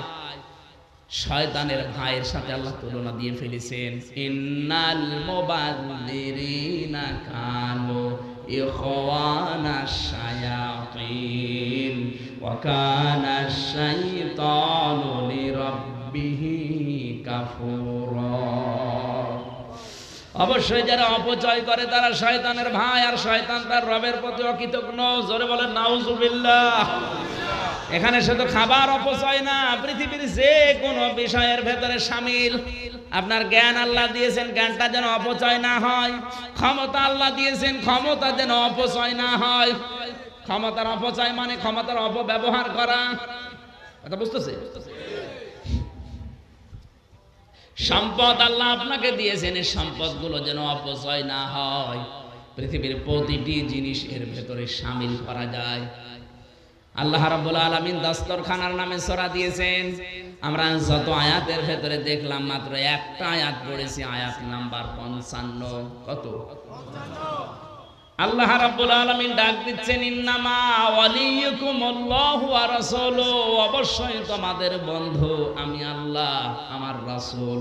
ওয়াল্লাযীনা আমানু, আরে দুনিয়ায় যারা ঈমান এনেছে তারা তোমাদের বন্ধু। কিন্তু ঈমান আনার পরে যাদেরকে বন্ধু হিসেবে গ্রহণ করবে, তাদের ভেতর আবার 3টা গুণ থাকা লাগবে। আল্লাযীনা ইউকিমুনাস সালাতা, যারা নামাজ কায়েমের আন্দোলন করে। 2 নম্বরে ইউতুনাজ যাকাত, তারা যার সম্পদ থাকলে যাকাত দিয়ে দেয়। 3 নম্বরে হুম রাকিউন, যারা আল্লাহর বিধানের সামনে আত্মসমর্পণ করে, তার মানে রুকুকারীদের সাথে রুকু করে। আমরা মাতৃভাষায় অর্থ বললাম, এবার আসেন আর ব্যাখ্যায় যাই। এখানে আল্লাহ ঘোষণা দিলেন, অবশ্যই আমি তোমাদের বন্ধু। কে? আরো জোরে। 750 কোটি মানুষ এখন দুনিয়ায়। আল্লাহ কিন্তু সবাইকে বলেন নাই। এর ভেতরে আল্লাহ বন্ধুত্বের দাবি করেছেন তাদের সাথে যাদের ঈমান আছে। তার মানে ঈমান আছে মাত্র 175 কোটি মানুষের, আর বাকি সব বেঈমান। 750 কোটির ভেতরে 175 কোটি বাদ দিলে যা আছে সব আল্লাহর বন্ধুর বাইরে। কথা বলেন না কেন? আল্লাহর বন্ধু হচ্ছে 175 কোটি। 175 কোটি মানুষ আল্লাহর বন্ধু, এর প্রমাণ সূরা বাকারা 3 নাম্বার পারার 2 নাম্বার পৃষ্ঠার 1ম নাম্বার লাইনের 257 নাম্বার আয়াতটা, ইন্নামা আল্লাহু ওয়ালিয়ুল্লাযিনা আমানু, যারা ঈমান আনে আমি আল্লাহ নিজে তাদের বন্ধু হয়ে যায়। এখন আল্লাহ যদি কারোর সাথে বন্ধুত্ব করে, আল্লাহর একটা দায়িত্ব আছে বন্ধুর উপরে। আবুল কাশেম মাওলানা আমার সাথে বন্ধুত্ব করেছে, ওনার দায়িত্ব আছে আমি যদি কোনো অসৎ পথে যাই আমাকে উনি বাধা দেওয়া, দায়িত্ব ওনার। কথা বলেন না? একটা মানুষের সাথে বন্ধুত্ব করলে যদি দায়িত্ব পালন করে, আমার মালিক যিনি দুনিয়ার মালিক আখিরাতের মালিক, উনি যদি কারো সাথে বন্ধুত্ব করে ওনারও দায়িত্ব আমার উপরে আছে না নেই? সত্যি আমি যদি ঈমান আনতে পারি তাহলে আমার আল্লাহর দায়িত্ব আমার উপরে কি, ইখরিজুহুম মিনাজ যুলুমাতি ইলান নূর। আল্লাহ পাক বলেন আমি যদি কারোর সাথে বন্ধুত্ব করি তাকে যত অন্ধকারের পথ আছে সবগুলো থেকে বের করে আলোর দিকে নিয়ে আসি। সুবহানাল্লাহ। এখানে অন্ধকার মানে শিরিকের অন্ধকার, বেদাতের অন্ধকার, কুফরের অন্ধকার, জুলুমের অন্ধকার, মানুষের তৈরি করা আইন কানুনের অন্ধকার। আপনি আল্লাহর বন্ধু হতে পেরেছেন কিনা মিলান। যখন আপনার জীবনে শিরিক থাকবে না, কুফরি থাকবে না, জুলুম থাকবে না, বেদাত থাকবে না, মানুষের উপরে তার অধিকার নষ্ট করার গোনা থাকবে না, মানুষের তৈরি করা আইন কানুন প্রতিষ্ঠার আন্দোলন আপনি করবেন না, ইসলাম কায়েমের জন্য ফিরে আসবেন, চেষ্টা চালাবেন, তখন বুঝবেন আল্লাহ আপনার সাথে বন্ধুত্ব করেছে। সিস্টেম অপর পৃষ্ঠায় দেখুন পরের আয়াতে, আল্লাযীনা কাফারু আউলিয়াহুমুত তাগুত, এ দুনিয়ায় যারা কাফের তাদের বন্ধু হচ্ছে তাগুত বা শয়তান। এখন তাগুত কাকে বলে? তাগুতের অর্থ হয় 4টা। 1 নম্বরে তাগুত বলা হয় ওই শক্তিকে যে আল্লাহর বিধান নিজে মানে না, অন্য কেউ মানবে, মানতেও দেয় না। এই তাগুত কোন রাষ্ট্র শক্তি হতে পারে? পারে। আল্লাহর বিধান নিজে মানে না, অন্য কেউ মানবে, মানতেও দেয় না। এ তাগুত কোন রাষ্ট্র শক্তি হতে পারে না? পারে না। কোন ব্যক্তি হতে পারে, কোন দল হতে পারে। তাহলে এগুলো সব বন্ধুকার? শয়তানের। বলেন বলেন। যারা কাফের তাদের বন্ধু শয়তান। কাফের কাকে বলে? না, কাফের শব্দের শাব্দিক অর্থ হচ্ছে এই যে যারা চাষ করে খায়। এখানে চাষ করে কারা? কৃষককে আরবিতে কি বলে? কাফের। যারা চাষ করে খায় এদেরকে আরবিতে কাফের বলে। কেন?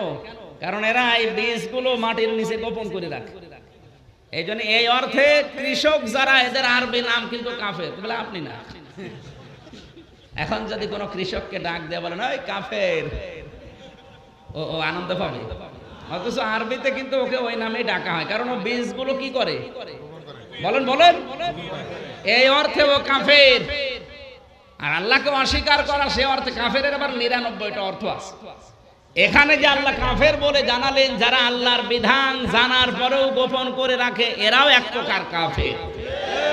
এই বাংলাদেশে এখন আল্লাহর বিধান জানে না এরকম মুসলমান খুব কম, অন্তত বড় বড় বিধানগুলো। এই যে জানার পরেও না জানার ভান করে থাকে, গোপন করে রাখে, এরাও এক অর্থে কি? এদের বন্ধু। বলেন বলেন। শয়তানের তাদের উপরে দায়িত্ব আছে না নেই? কি? ইখরিজুনাহুম মিনান নূরি ইলাজ যুলুমাত। আল্লাহর দায়িত্ব তার বন্ধুর উপরে যেমন অন্ধকার থেকে বের করে আলোর দিকে নিয়ে যাওয়া, আর শয়তানের দায়িত্ব তার বন্ধুর উপরে আলোর পথ থেকে বের করে অন্ধকারের দিকে নিয়ে যাওয়া। এখানে আলো মানে ইসলাম, আলো মানে, আর অন্ধকার মানে জুলুম, কুফর, শিরিক, বেদাত, মানুষের তৈরি করা নিয়ম নীতি, আইন কানুন। সুতরাং ইসলাম বাদ দিয়ে যারা মানুষের তৈরি করা নিয়ম, জুলুমের দিকে, কুফরের দিকে, বেদাতের দিকে, এগুলোর দিকে যারা ধাবিত হয়, বুঝতে হবে শয়তান তাদের বন্ধু। আপনি যদি এখন বাড়িতে যেয়ে দেখেন আপনার বউ তো নেই, বিয়ে করবো ভাই, এখন যদি আব্দুর রহমান বাড়িতে যে সালাম দিচ্ছে আসসালামু আলাইকুম, ওর বউ বেরিয়ে বলছে শুকুরের বাচ্চা, আনন্দ পাবে? রাগ হবে না। ওর মাথায় যদি মগজ থাকে একবারে রাগ করবে না, কারণ চিন্তা করবে বউ তো শিক্ষিতা বউ, ধার্মিক বউ, আমার মাথার উপরে মুখ তুলে কথা বলেন, আর আজকে আমার কুকুরের শুকুরের বাচ্চা বলে গালি দিচ্ছে, অবশ্যই এর জিনে ধরেছে। কি কথা বলছেন? কারণ স্বাভাবিক থাকলে তো গালি দেওয়ার কথা না, কিসে ধরেছে? আরো জোরে বলেন। আপনি যখন দেখবেন যে আল্লাহর তৈরি করা ইসলাম বাদ দিয়ে, কোরআন বাদ দিয়ে মানুষের তৈরি করা আইন কানুন প্রতিষ্ঠার জন্য আমার চেষ্টা সাধনা, আমার সব, বুঝবেন শয়তান আপনাকে দখল করে ফেলেছে। শয়তান আপনার কি বন্ধ হয়ে গেছে। হয় আল্লাহ বলেন উলাইকা আসহাবুন নার, এরা হচ্ছে জাহান্নামের অধিবাসী, হুম ফিহা খালিদুন, চিরকাল তারা আগুনে থাকবে। এই জায়গায় একটা ভেজাল লাগানো আছে বাংলাদেশে। এটা আমি যতগুলো দেশ পৃথিবীতে ঘুরলাম তার ভেতরে বাংলাদেশ, ভারত আর পাকিস্তানে পেয়েছি, অন্যান্য দেশে এই সিস্টেম নেই। নাকি আপনারা বুঝবেন তো, নাকি আবার উল্টো উল্টো ধারণা করবেন? বুঝবেন। এখানে যে হুম ফিহা খালিদুন দেওয়া পুরা কোরআনে, যেখানে জাহান্নামের কথা আর জান্নাতের কথা, সেখানে আছে খালিদিনা ফিহা অথবা খালিদিনা ফিহা আবাদা। এখানে আলেম খালি কি নিয়ে, আর কেউ আলেম নেই? আলেম যারা আছেন তাদের মাথা এটা নেওয়া লাগবে। এটা সাধারণ মানুষ হয়তো কি ধারণা করবে আমি জানি না, আলেমদেরকে বলছি, আমার মাথা ছোট তো চিন্তা ভাবনা ভুল হতে পারে। যাদের মাথা বড় বড় আছে, এই যে কাশেম ভাই বড় বড় মাথা যাদের, তারা একটু চিন্তা করেন তো। দেখেন অনেক গোনার কাজ আপনি ছেড়ে দিতে বাধ্য হবেন, আপনার বিবেক আপনাকে বলবে না এটা ঠিক হচ্ছে না। আমি ব্যাখ্যা করব। এটা সূরা হুদ, প্রায় 27টা আয়াত আমি পেয়েছি পড়া কোরআনে, কিন্তু এর বিপরীতে কোনো আয়াত কোরআনে নেই। কয়েকটা হাদিস যেগুলো আছে আমাদের সিলেবাসে, ওই হাদিসগুলো আছে, কিন্তু সিলেবাসের বাইরে যে হাদিস, ওগুলো আমাদের সিলেবাসে দেওয়া হয়নি কেন? কলকাতা থেকে শুরু করে ঢাকা আলিয়া মাদ্রাসা পর্যন্ত 77 জন খ্রিস্টান প্রিন্সিপাল দায়িত্ব পালন করেছিল। 77 বছর 26 জন খ্রিস্টান প্রিন্সিপাল। কত বছর বলেন বলেন বলেন? এই তথ্য পাবেন আপনি চেপে রাখা ইতিহাস, এটা এখন ব্র্যান্ড হয়ে গেছে। এই বইয়ের ভেতরে দেখবেন ভারতের কলকাতার আলিয়া থেকে শুরু করে ঢাকা আলিয়া পর্যন্ত 77 বছর একাধারে 26 জন খ্রিস্টান প্রিন্সিপাল দায়িত্ব পালন করেছিল। আপনাকে আমি বলছি, আপনার যদি চিন্তা ভাবনা করার মন থাকে, একটা প্রতিষ্ঠানের যিনি প্রধান হয় তার কথা মেনে নিতে অন্যান্য যারা শিক্ষক বাধ্য না? বলেন না কেন? আপনার যদি মনে সন্দেহ লাগে আপনি ঢাকা আলিয়ায় যান, যে দেখবেন প্রিন্সিপালের পেছনে বোর্ড টাঙানো আছে, ওখানে এখনো 26 জন খ্রিস্টান প্রিন্সিপালের নাম লেখা আছে। আমি নিজে দেখে এসে তারপরে বলছি। এই যে বিজাতিদের সূক্ষ্ম ষড়যন্ত্র, এই বইটা আপনি যদি পান কোনো জায়গায় কিনে নেবেন, বিজাতিদের সূক্ষ্ম ষড়যন্ত্র, এর 36 নম্বর পৃষ্ঠা থেকে শুরু করে 55 নম্বর পৃষ্ঠা পর্যন্ত এই তথ্যগুলো দেওয়া আছে। এক নম্বরে কি, 77 বছর যদি 26 জন খ্রিস্টান প্রিন্সিপাল যারা প্রধান, এরা কি কখনো মুসলমানের উপকার হয় এমন কিছু সিলেবাসে দেবে? আপনার কি মনে হয় বলেন? অবশ্যই চিন্তা করবে কোন কাজে মুসলমানের 12টা বাঁচানো যায়। আর ওরা তো 1-2 বছর না, কত বছর? 77 বছর একটা জাতিকে পুরো উল্টিয়ে ফেলতে বিশাল সময় পাওয়া যায়, কোনো ব্যাপারই না। ফেরাউন তার খোদা দাবি করার জন্য মাত্র 40 বছর টার্গেট নিয়েছিল ওর বন্ধু হামানের কাছে। কয় বছর বলেন বলেন? প্রথম 10 বছর ওই দেশে যারা ধর্মীয় কিতাব পড়তে পারে, তার মানে আলেম, তাদেরকে ধ্বংস করো, মেরে ফেলো, কারণে অকারণে। এটা হামানের প্রথম বুদ্ধি ছিল। দ্বিতীয় নম্বরে, ওই দেশে যদি আসমানি কিতাবের কোনো বিধান চলে, ওই বিধানগুলো তুলে দাও। 3 নম্বরে, ওই দেশে নারী আর পুরুষের অবাধ মিলামিশার সিস্টেম চালু করে দাও।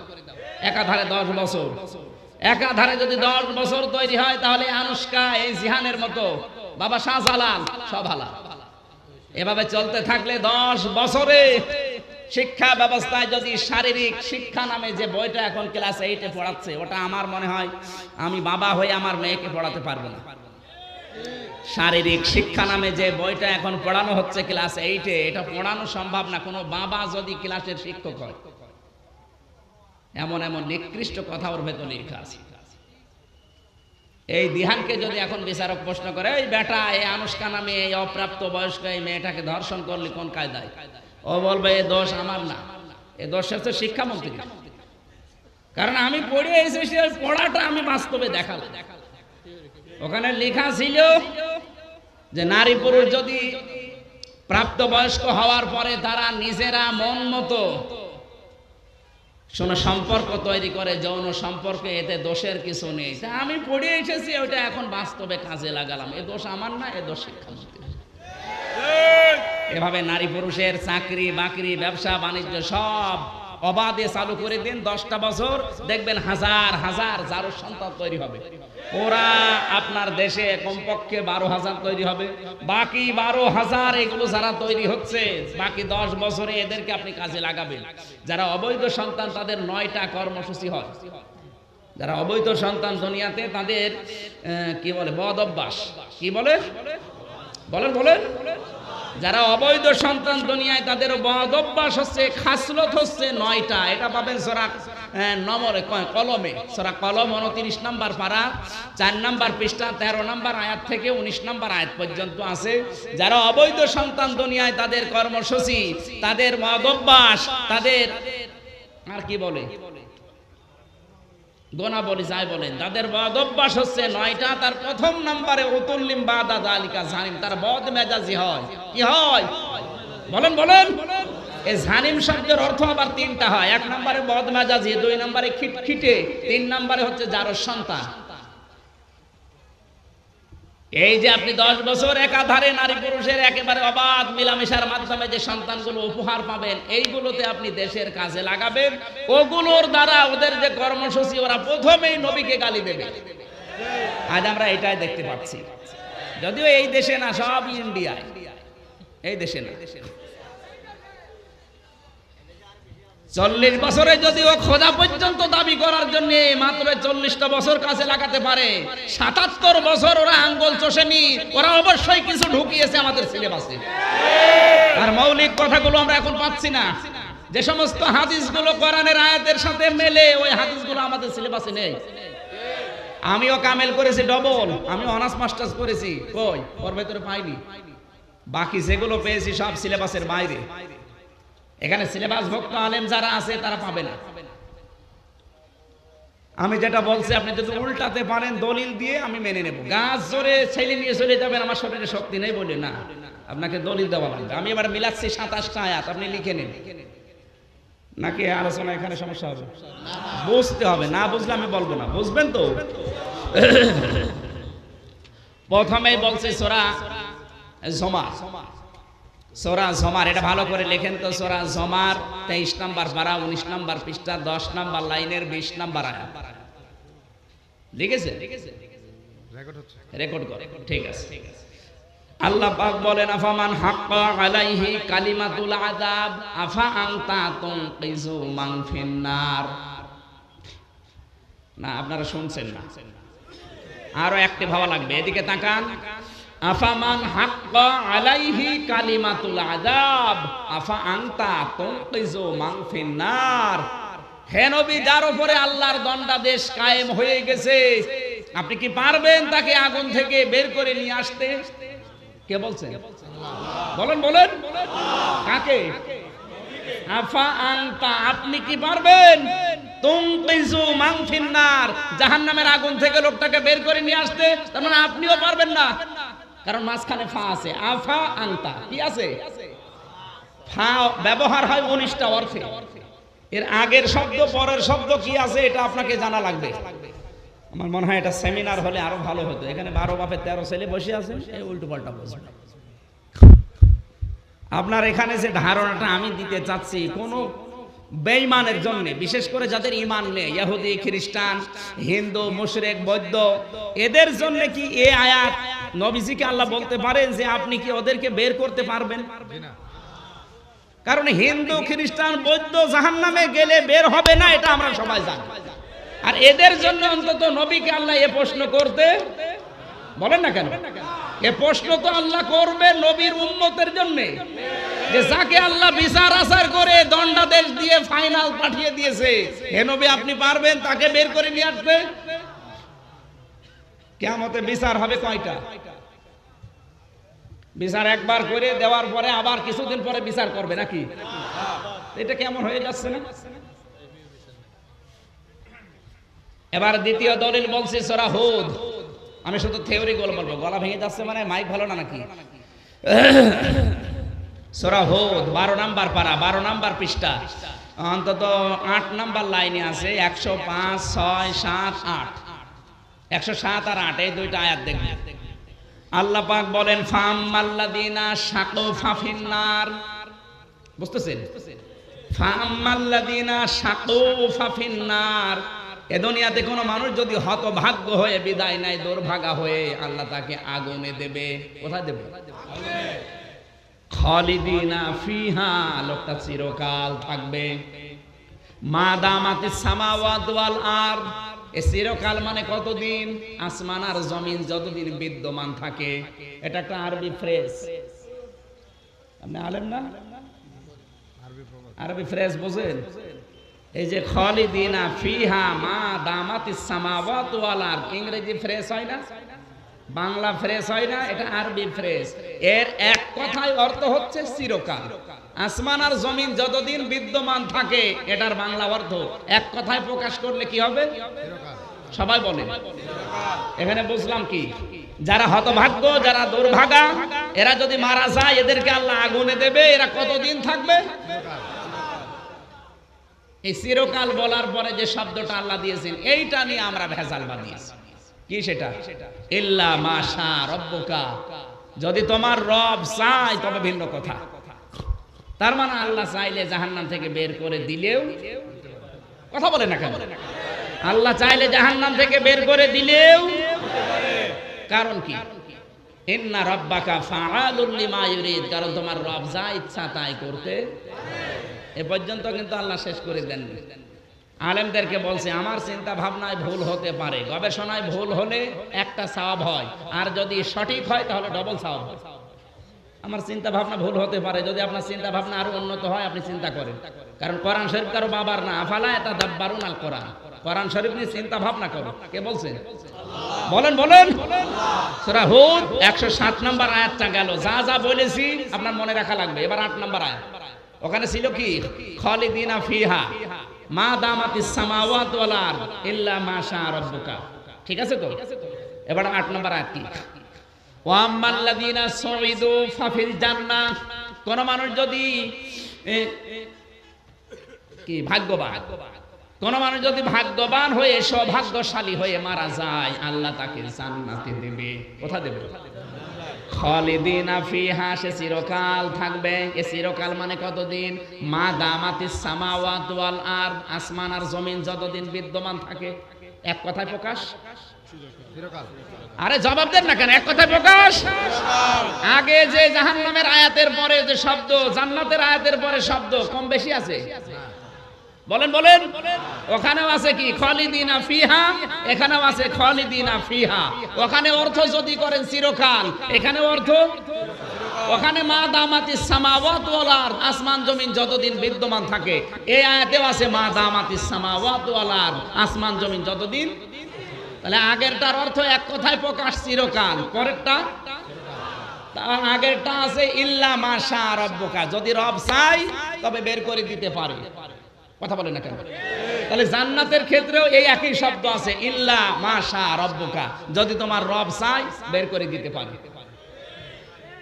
এই দেখেন, এবার মাথা নাড়ছে না, দেবে না, নিজের স্বার্থের দিকে টানতেন না।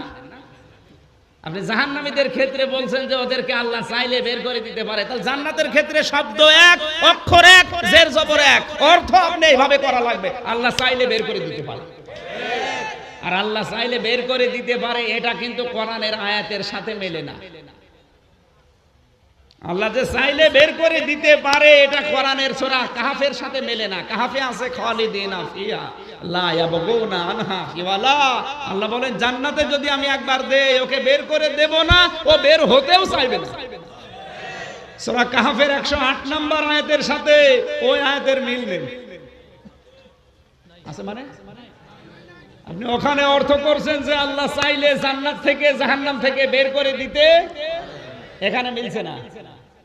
আর কোরআন আল্লাহ এভাবে নাজিল করেনি। সূরা নিসা 82 নম্বর আয়াতের শেষে আছে ওয়ালাউ কানা মিন ইনদি গায়রিল্লাহি লাওয়াজাদু ফীহি ইখতিলাফান কাসীরা।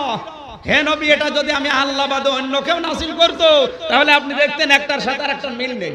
যেহেতু আমি আল্লাহ নাজিল করেছি এইজন্য কোরআনের একটার সাথে আরেকটা কোনো বই পরিত্র নেই, একটার সাথে আরেকটা মেলে না, এমন কোনো কথা আমি দেইনি। তাহলে এই আয়াত নিয়ে আপনি কি অর্থ করবেন এবার বলেন। আগে জাহান্নামের ক্ষেত্রে মিলালেন যে নিজের স্বার্থ আছে এইজন্য বলছেন বের করে দেবে হয়তো 20 বছর 50 বছর পর, আর জান্নাতের ক্ষেত্রে বলছেন না বের করে দেবে না। একটা কথা হলো।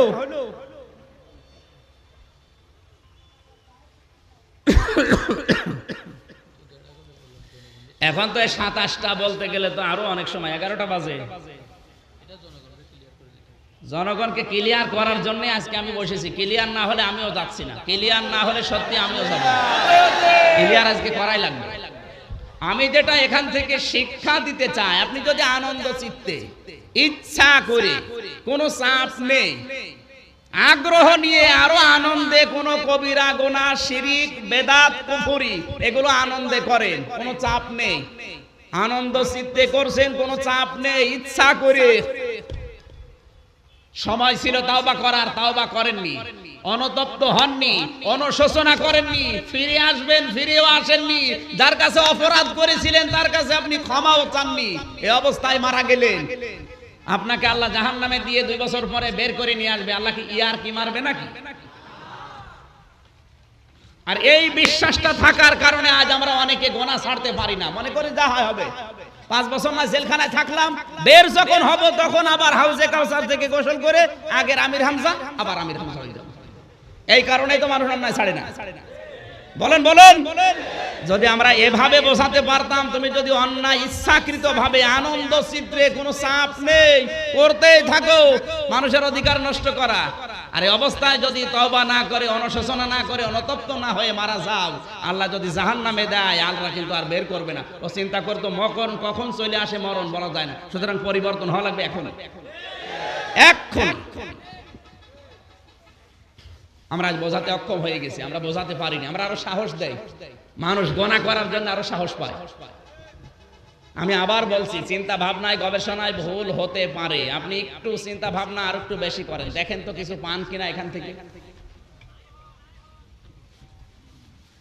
এরপরে জাহান্নাম থেকে বের করার যে সমস্ত হাদিসগুলো আমরা পড়েছি, আর জাহান্নাম থেকে বের হবে না এই যে হাদিসগুলো, এগুলো আমাদের সিলেবাসে নেই কেন? আমরা সিলেবাস বাদ দিয়ে যারা এখানে আলেম আছে জিজ্ঞাসা করেন, এমন হাদিস পড়েছি বিচার হওয়ার পরে আল্লাহ দম্বার আকারে মৃত্যুকে হাজির করবে, জবাই করে দেবে, এক ঘোষণা দেবে যে মৃত্যুকে আজকে জবাই করা হলো, যারা জান্নাতে আছে তারা জান্নাতে থাকবে, যারা জাহান্নামে আছে তারা জাহান্নামে থাকবে চিরকাল, কেউ কোনো জায়গা থেকে বের হবে না। এটা সহিহ হাদিস, কিন্তু এই হাদিস আমাদের সিলেবাসে নেই। এই হাদিস দিল না কেন? কারণ দেয়নি 77 বছর 26 জন আঙ্গুল চুষেনি, চিন্তা ভাবনা করেই দেয়নি। আমরা যেন গোনা ছাড়তে না পারি, বিনা কারণে মানুষকে ফাঁসি দেওয়া বাদ দিতে না পারি, আমরা করেই যাব, জাহান্নামে গেলে ওদের লাভ। একটা হিন্দু ধর্ষণ করলে সামাজিক যে ক্ষতি হয়, একটা মুসলমান ধর্ষণ করলে কি একটু ক্ষতি কম হয় না সমান সমান হয়? একই ক্ষতি, কাজ তো একই। হিন্দু করলে ওকে আপনি জাহান্নামে দিয়ে দিচ্ছেন, আর মুসলমান করলে 2 বছর পরে আবার জান্নাতে দিচ্ছেন, অসুবিধা কি আপনার? ও খালি কালেমা পড়েছে এই জন্য, এরকম কালেমা তো হিন্দুরাও পড়ে। কালেমা পড়লে আপনি জান্নাতে অবশ্যই যাবেন, কিন্তু কালেমার হক তো আপনাকে আদায় করা লাগবে। কালেমা পড়েই রেখে দিয়ে কালেমার হালাল হারাম কোনো বাছাবাছি নেই। বাবা শাহজালাল মদের কাছে কুত্তা বিড়াল সব হালাল। এভাবে করলে কালেমা পড়াই কি আর না পড়াই কি? এরকম কালেমা বাংলাদেশে এখন নেই, বলেন না না। আমি আপনাকে আমি জাহান্নামে এইভাবে যেতে দিতে পারি না। আপনার সময় আছে এখনো তাওবার দরজা বন্ধ হয়ে যায়নি, এখনো থামেন, যে যেখানে আছেন ওখানে থেমে যান, এক্ষুনি থেমে যাওয়া লাগবে, কারণ মরণের কোনো গ্যারান্টি। আপনি বসে আছেন দাঁড়াবেন সে গ্যারান্টিও আপনার নেই। তা আপনি কিসের টার্গেট দেন যে 71 সালে এই করব? কিসের টার্গেট দেন? আপনি বসে আছেন, দাঁড়ানোর ক্ষমতা আপনার নেই, আর আপনি টার্গেট দিচ্ছেন 71 সাল। এগুলো আরেকটা শয়তানি। শয়তান আপনাকে বেশি দিন বেঁচে থাকার আকাঙ্ক্ষা দেয়। আমি গত পরশুদিন একটা আলোচনা ছিল আমার ওই যে রামনা কোথায়, কক্সবাজারে, ওখানে আমি শয়তানের 3টা আকাঙ্ক্ষার কথা জানিয়েছিলাম। শয়তান আল্লাহর কাছে বলেছিল, আল্লাহ আমি হায়াত চাই, আমি বেশি দিন বাঁচতে চাই। আল্লাহ বলেন দিলাম। এই জন্য বেশি দিন বেঁচে থাকার আকাঙ্ক্ষা এটা মানুষের না, এটা শয়তানের। আর যারা দুনিয়ায় বেশি দিন বেঁচে থাকার আকাঙ্ক্ষা করে এটা মানুষ না শয়তান? আমি আর নিচে নামলাম না, ঠিক আছে? অবশ্য হুজুর আর দরকার নেই, তার মানে বুঝতে পেরেছি। আলহামদুলিল্লাহ। সম্মানিত ভাইরা, ক্লিয়ার যদি এখনো না হয়ে থাকেন, আমি আবার বলছি ওই কথাটা। আপনি যদি ইচ্ছা করে আনন্দ চিত্তে, কোনো চাপ নেই, অন্যায় করছে, কোনো চাপ নেই, আনন্দ চিত্তে ইচ্ছা করে অন্যায় করছে, এরকম মানুষ বাংলাদেশে আছে না নেই? আপনি বলেন। আপনার ক্ষেত্রে সময় ছিল অনুশোচনা করার, তওবা করার, অনুতপ্ত হওয়ার, ফিরে আসার, আপনি ফেরেননি। আপনি আরো আনন্দ চিত্তে করে গেছেন এই গুনার কাজগুলো করতে করতে মরে গেছেন। এখন আপনাকে আল্লাহ জাহান্নামে দেবে, 10 বছর পরে বের করে নিয়ে আসবে। তাহলে আপনার গোনা বন্ধ হওয়া সম্ভব? আপনি মনে করছেন যা হয় হোক, 10 বছর কেন 500 বছর জাহান্নামে থাকলে আমার অসুবিধা নেই, পুড়িয়ে কয়লা হয়ে যাব। কিন্তু যখন বের হব তখন তো আবার আমির হামজা নাকি? তখন আপনার কি গোনা বন্ধ হওয়া এটা কি সম্ভব? বলেন না। না, আমি আবার বলছি, তাওবার দরজা এখনো বন্ধ হয়ে যায়নি। আপনি ফিরে আসেন ভাই। ফিরে আসলে আপনার এই যে গোনাগুলো ছিল দুনিয়ায়, তাওবা যদি করেন তাহলে এই গোনাগুলো আল্লাহ পুরা পাল্টিয়ে নেকি বানিয়ে দেবেন। ফাউলাইকা ইউবাদদিলুল্লাহু সাইয়্যাতিহিম হাসানাত, সূরা ফুরকানের 71 নম্বর আয়াত। আল্লাহ বলেন, কোন মানুষ যদি সত্যি তাওবা করে, ওর জীবনের অপরাধ পুরাটা পাল্টিয়ে ওই জায়গাটা নেকি দিয়ে ভরাট করে দেয়। এজন্য তাওবা করার উদ্বুদ্ধ করছে, আহ্বান জানাচ্ছি, এক্ষুনি তাওবা করেন। কখন? না দাঁড়িয়ে দাঁড়িয়ে করবেন না এই অবস্থায়, এক্ষুনি। কখন? তাওবা মানে আস্তাগফিরুল্লাহ। হ্যাঁ, তাওবা মানে প্রথম নাম্বার আপনাকে স্বীকার করা লাগবে, আল্লাহ আমি অপরাধী, আল্লাহ আমি। দ্বিতীয় নম্বরে আপনাকে অনুশোচনা করা লাগবে, অনুতপ্ত হওয়া লাগবে। অনুশোচনা অনুতপ্ত কিভাবে হবেন? মন থেকে। কি থেকে? আজকের চেয়ারম্যান সাহেব মুরব্বী, ওনার কাছে একটা বাচ্চা অপরাধ করেছে, লোকজন ডাক দিয়ে বলছে মুরব্বীর কাছে মাপ চা। অবশ্য ওই মুরব্বী মাফ কর, একে মাপ চাও বলে।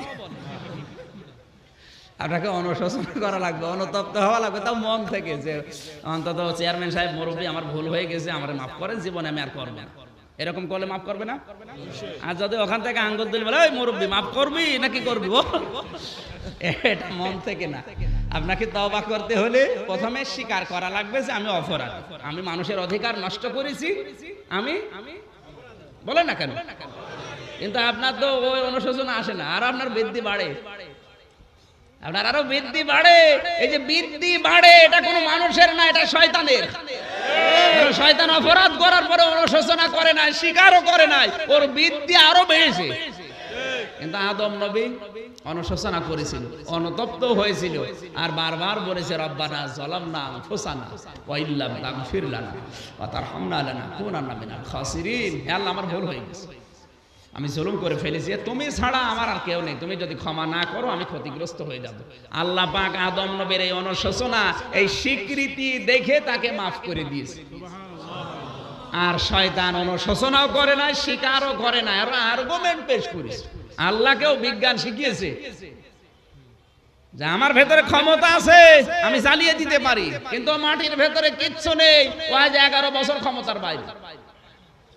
সুতরাং ওর সামনে আমি ছোট হতে রাজি না, যদিও ভুল ছিল শয়তানের। কার? সুতরাং এই যে শয়তান অহংকার করেছিল ক্ষমতার, কিসের? বলেন বলেন। এই জন্য ক্ষমতার অহংকার যারা করে, এদেরকে আল্লাহ 2টা জিনিস থেকে চির বঞ্চিত করে দেয়। 1 নম্বরে আল্লাহ কোনোদিন তাদেরকে ক্ষমা করে না, 2 নম্বরে আল্লাহ তাদের কোনোদিন জান্নাত দেবে না। তাহলে শয়তানকে আল্লাহ ক্ষমাও করেনি, জান্নাতেও দেয়নি। আং তাতাকাব্বারা ফিহা, তাতাকাব্বারা মোজারে, বর্তমান ভবিষ্যৎ, প্রেজেন্ট ফিউচার। এই ফিউচার মানে 2 বছর না, এই ফিউচার মানে কিয়ামত। ফিউচার মানে বলেন বলেন। সুতরাং কিয়ামত পর্যন্ত দুনিয়ায় যারা আসবে অন্যায় করার পরে যদি স্বীকার না করে, অনুশোচনা না করে, আরো আর্গুমেন্ট পেশ করে আল্লাহর কাছে, ওকেও আল্লাহ ক্ষমাও করবে না, মাফও করবে না, ক্ষমাও করবে না, জান্নাতেও দেবে না। আল্লাহ আমাদেরকে শয়তানের খাসলত থেকে বের হয়ে আসা, তাওবা আদম নবী যেভাবে করেছিলেন আমাদের পিতা, 1 নম্বরে স্বীকার করা, 2 নম্বরে অনুশোচনা করা, 3 নম্বরে জীবনে আমি এই কাজ আর করব না বলে ফিরে আসা। এই 3টা শর্তের নাম তাওবা। এই 3টা শর্তের নাম আরো জোরে বলেন। এভাবে যদি কেউ তাওবা করতে পারে, আল্লাহ বলেন ফাউলাইকা ইউবাদদিলুল্লাহু সাইয়্যাতিহিম হাসানাত।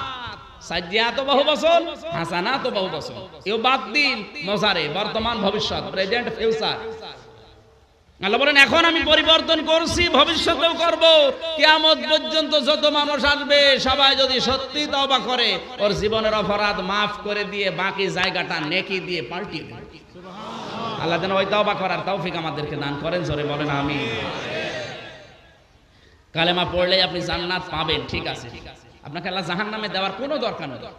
এখন প্রশ্ন আসতে পারে, জাহান্নামে দেওয়ার পরে 2 বছর পরে যদি বের করে দেয়, তা আপনার আমির হামজার অসুবিধা কি? আমার অসুবিধা নেই, কিন্তু দুনিয়ার মানুষের তো ক্ষতি হয়ে যাচ্ছে। কারণ আপনার এই মনোভাবের কারণে আপনি অন্যায় কাজ ছাড়তে পারেন না, এই কারণে হাজারো মানুষ দুনিয়ায় বিপদে পড়ে থাকে। আর যারা ঘুষ খায়, যারা সুদ খায়, তারা তো এই মনোভাব নিয়েই খায়। আমার ক্ষতি নেই, আমার লাভও নেই, আমার অসুবিধাও নেই, আপনি বের হলেই কি আর না হলেই কি। কিন্তু দুনিয়ার যে ক্ষতি হয়ে গেল, আপনার কারণে কত নিরপরাধ মানুষ 10 বছর জেল খাটছে, টের পাচ্ছেন? এই কারণে শুধু, কারণ আপনার তো কোনো সিস্টেম বদলে, আপনার ঘুষ আছে, আপনি তো করেই যাচ্ছেন। ওই যে কালেমা পড়ে রেখেছি, জান্নাতে একদিন যাবই, কিন্তু ওই লোকটা তো 10 বছর জেলখানায়, ওকে ওর দিকে করে ফিরিয়ে দেবে কে বলেন? এটা মৌলিক কাজ, মানুষকে কষ্ট দেওয়া এটা মৌলিক অপরাধ। এটা যারা করছেন থেমে যান। ওয়াইলুল লিকুল্লি হুমাযাতিল লুমাযা। সামনে পেছনে যারা মানুষের অপরাধ গুলো প্রকাশ করে, যারা গীবত করে, মানুষকে ছোট করার জন্য চিন্তা ভাবনা চালায়, এই মানুষগুলো জাহান্নামে হুতমায় যাবে। কোথায় বলেন বলেন? আল্লাহ এই মৌলিক অপরাধ থেকে আমাদেরকে যেন বাঁচিয়ে রাখেন, আর আমরাও যেন এই মুহূর্ত থেকে থেমে যাই। জোরে বলেন আমিন। শয়তানের বন্ধু যারা, শয়তান তাদের পেছনে এই কাজ করবে, যত রকমের অন্ধকারের পথ আছে তাদের অন্ধকারের পথে ঠেলে দেবে। আর এদেরকে আল্লাহ যদি জাহান্নামে দেয়, 2 দিন পরে কুলুবুলু করে বের করে নিয়ে আসবে। এ বিচার তো খেলাচোরা হয়ে গেল। আমার ভাইরা, আল্লাহ রাব্বুল আলামিন বলেন আমি যদি কারো বন্ধু হয়ে যাই আমার তো দায়িত্বই, আর শয়তান যদি কারো বন্ধু হয় তার দায়িত্ব তো এই তোমরা জানলে। এবার আসো, আমি আল্লাহ যদি কারো সাথে বন্ধুত্ব করি অবশ্যই তারে 4টা কাজ দুনিয়ায় করা লাগবে। কয়টা?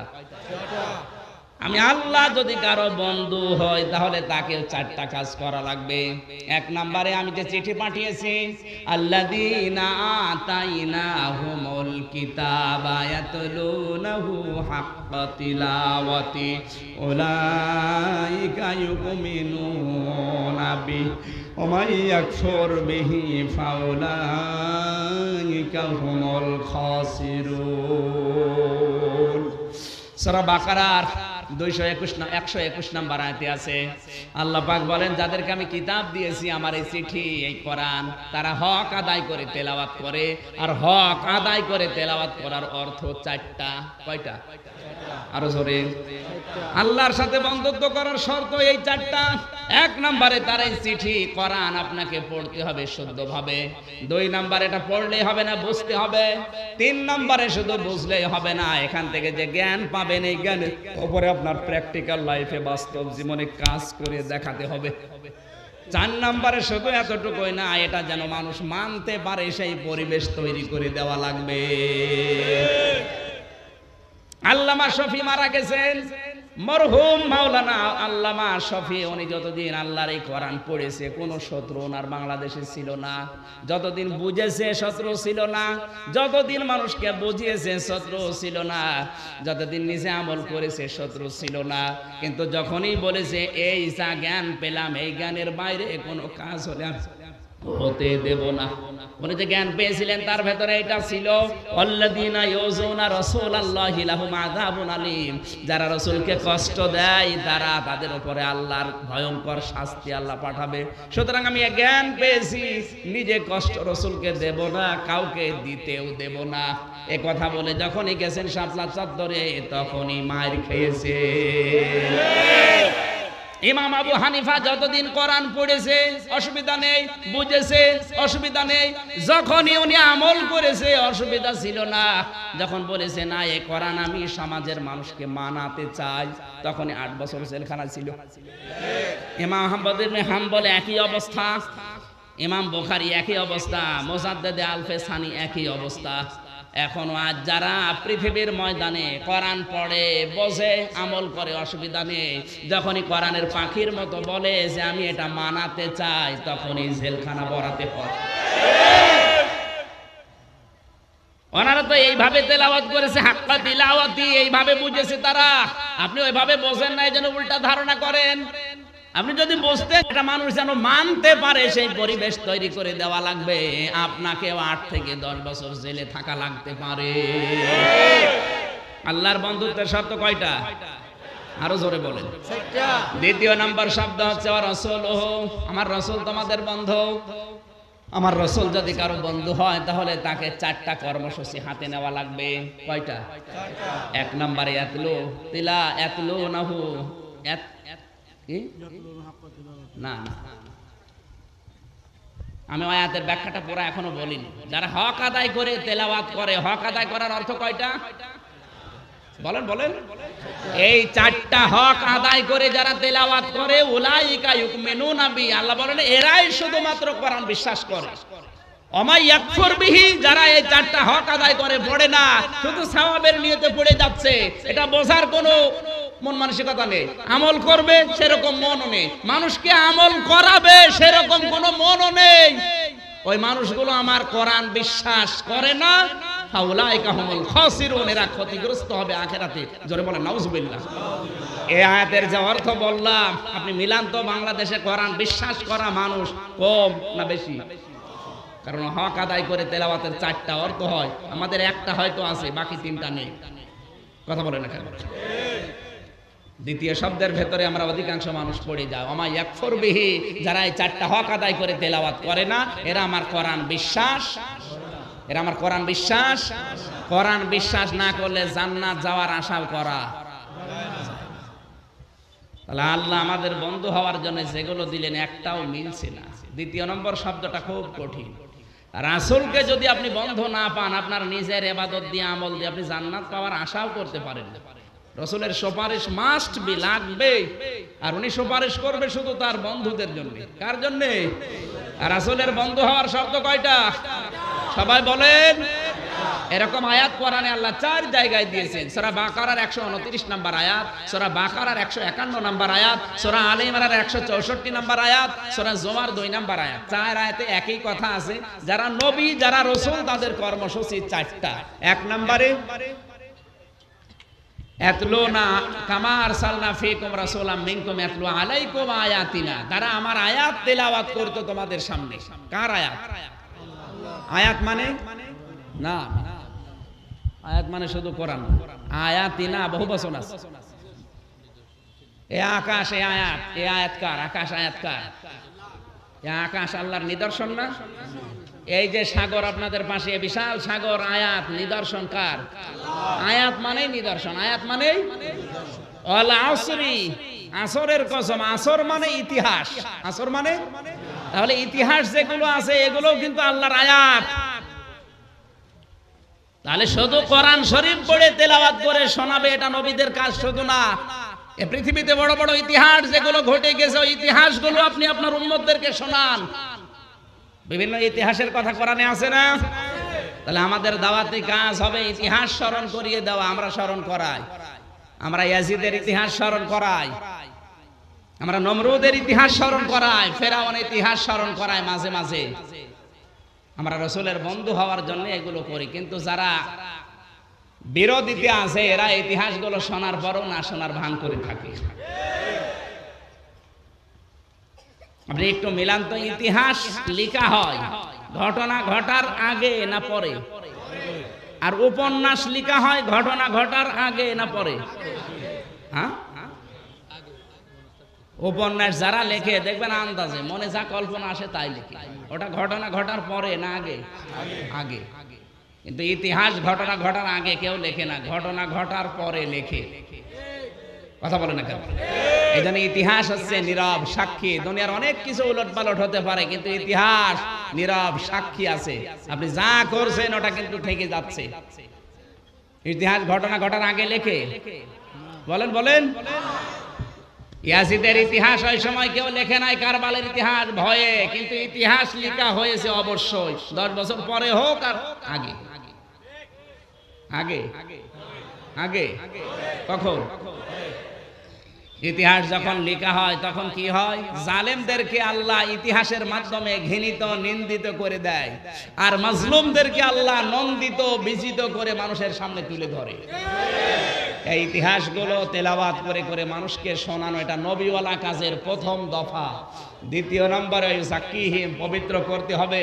পবিত্র করার সিস্টেম হচ্ছে আবার 3টা। ওই আল্লিমুহুমুল কিতাব, 3 নম্বরে কিতাবের শিক্ষা ব্যবস্থা জারি করা লাগবে। 4 নম্বর আল হিকমা, এক একটা শব্দে লক্ষ লক্ষ কথা আছে। আমরা মনে হয় সময় বেশি নিয়ে ফেললাম, 90 মিনিট বলেছিলাম, আমার মনে হয় 100 মিনিট হয়ে গেছে, শেষ করে দিলাম। না, আমি পুরাটা শেষ করতে গেলে এখন 1-1.5 ঘন্টা লাগবে। মেয়েরা যারা এসেছেন, মা বোনদের জন্য আমি 5টা বই লিখেছি, তার ভেতরে 6 জন জান্নাতি নারীর জীবন নিয়ে একটা বই লেখা আছে আমার। যাদের লাগে ওই গাড়ি থেকে নিয়ে যাবেন। আগামীতে এখনো 2টা না 3টা মাহফিল আছে টেকনাফে, আলাদা আলাদা আয়াত দেবেন, আমি কথা বলবো। আল্লাহুম্মা আমিন। না এখনো 2 জন বাকি আছে, দেখছেন না? আমার বইটা অবশ্যই মেয়েদের জন্য নিয়ে যাবেন। যাদের মা আছে, বউ আছে, মেয়ে আছে, বোন আছে, তাদেরকে একটা একটা করে দিয়ে দেবেন। গেটে আছে, গেটে গাড়িতে আছে, মৌলানা হোসাইন আর মৌলানা আবুল কাশেম ভাইয়ের কাছে আছে। মেয়েদের জন্য যেহেতু বলতে পারলাম না, আলাদাভাবে ওনাদের বইটা নিয়ে যেয়ে উপহার দেবেন, অবশ্যই পেয়ে যাবেন। নামাজের সময় হাত বুকে বাঁধা উত্তম নাকি নাভিতে বাঁধা? 2টা জায়েজ আছে, যে কোনো একটা করলে হবে। রফে আযান করা সুন্নাত না বেদাত? রফে আযান করা জায়েজ আছে, বেদাত না। ফরজ সালাত প্রশ্ন এখন দেওয়া না হয় ঠিক হবে না, কারণ এগুলো দিলে আবার সকালবেলা গিবত করবে না বুঝে। ফরজ সালাত আদায় করে সবাই একসাথে মোনাজাত করা কি জায়েজ না হারাম?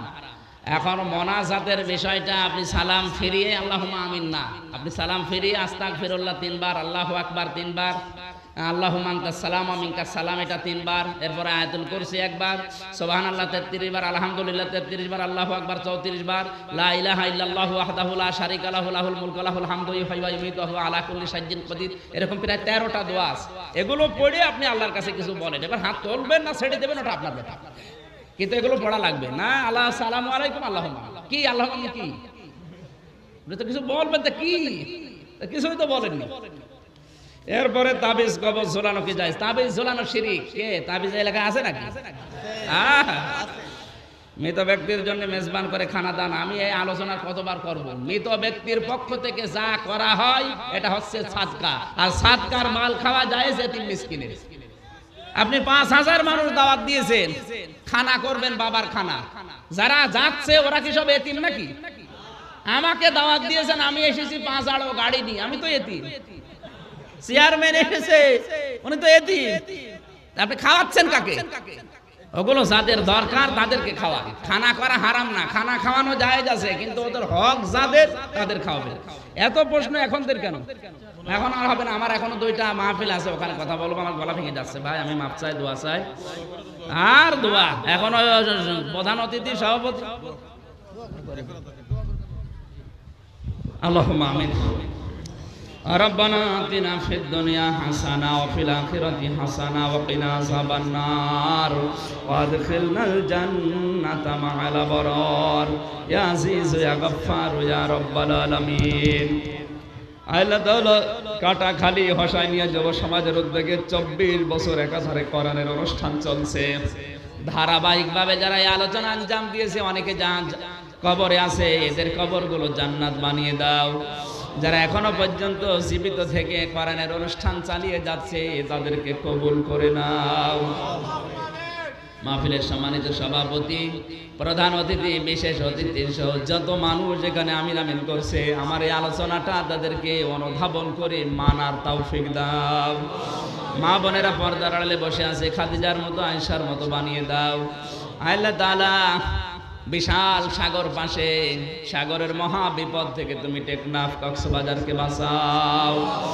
আল্লাহুম্মা গফিরলি ওয়ারহামনি ওয়াহদিনি ওয়াফিনি ওয়ারযুকনি ইয়া রাব্বাল আলামিন। আল্লাহ তাআলা কোরআনে কারীমের উপরে বাধা আসার কারণে তোমার বিপদ আপদগুলো দুনিয়ায় আসে আমরা জানি। যারা দায়িত্বে আছে এই কোরআনকে তুমি ওপেন ভাবে খুলে দেওয়ার তৌফিক দাও। আগামীতে এই মাহফিলটা কোরআনের প্রচার প্রসারের জন্য আরো বিশাল করে মঞ্জুর করো। আমার শরীরটাকে সুস্থ রাখো, কণ্ঠটা ভালো রাখো, কোরআনের সঠিক কথাগুলো সহজ সরল ভাষায় বলার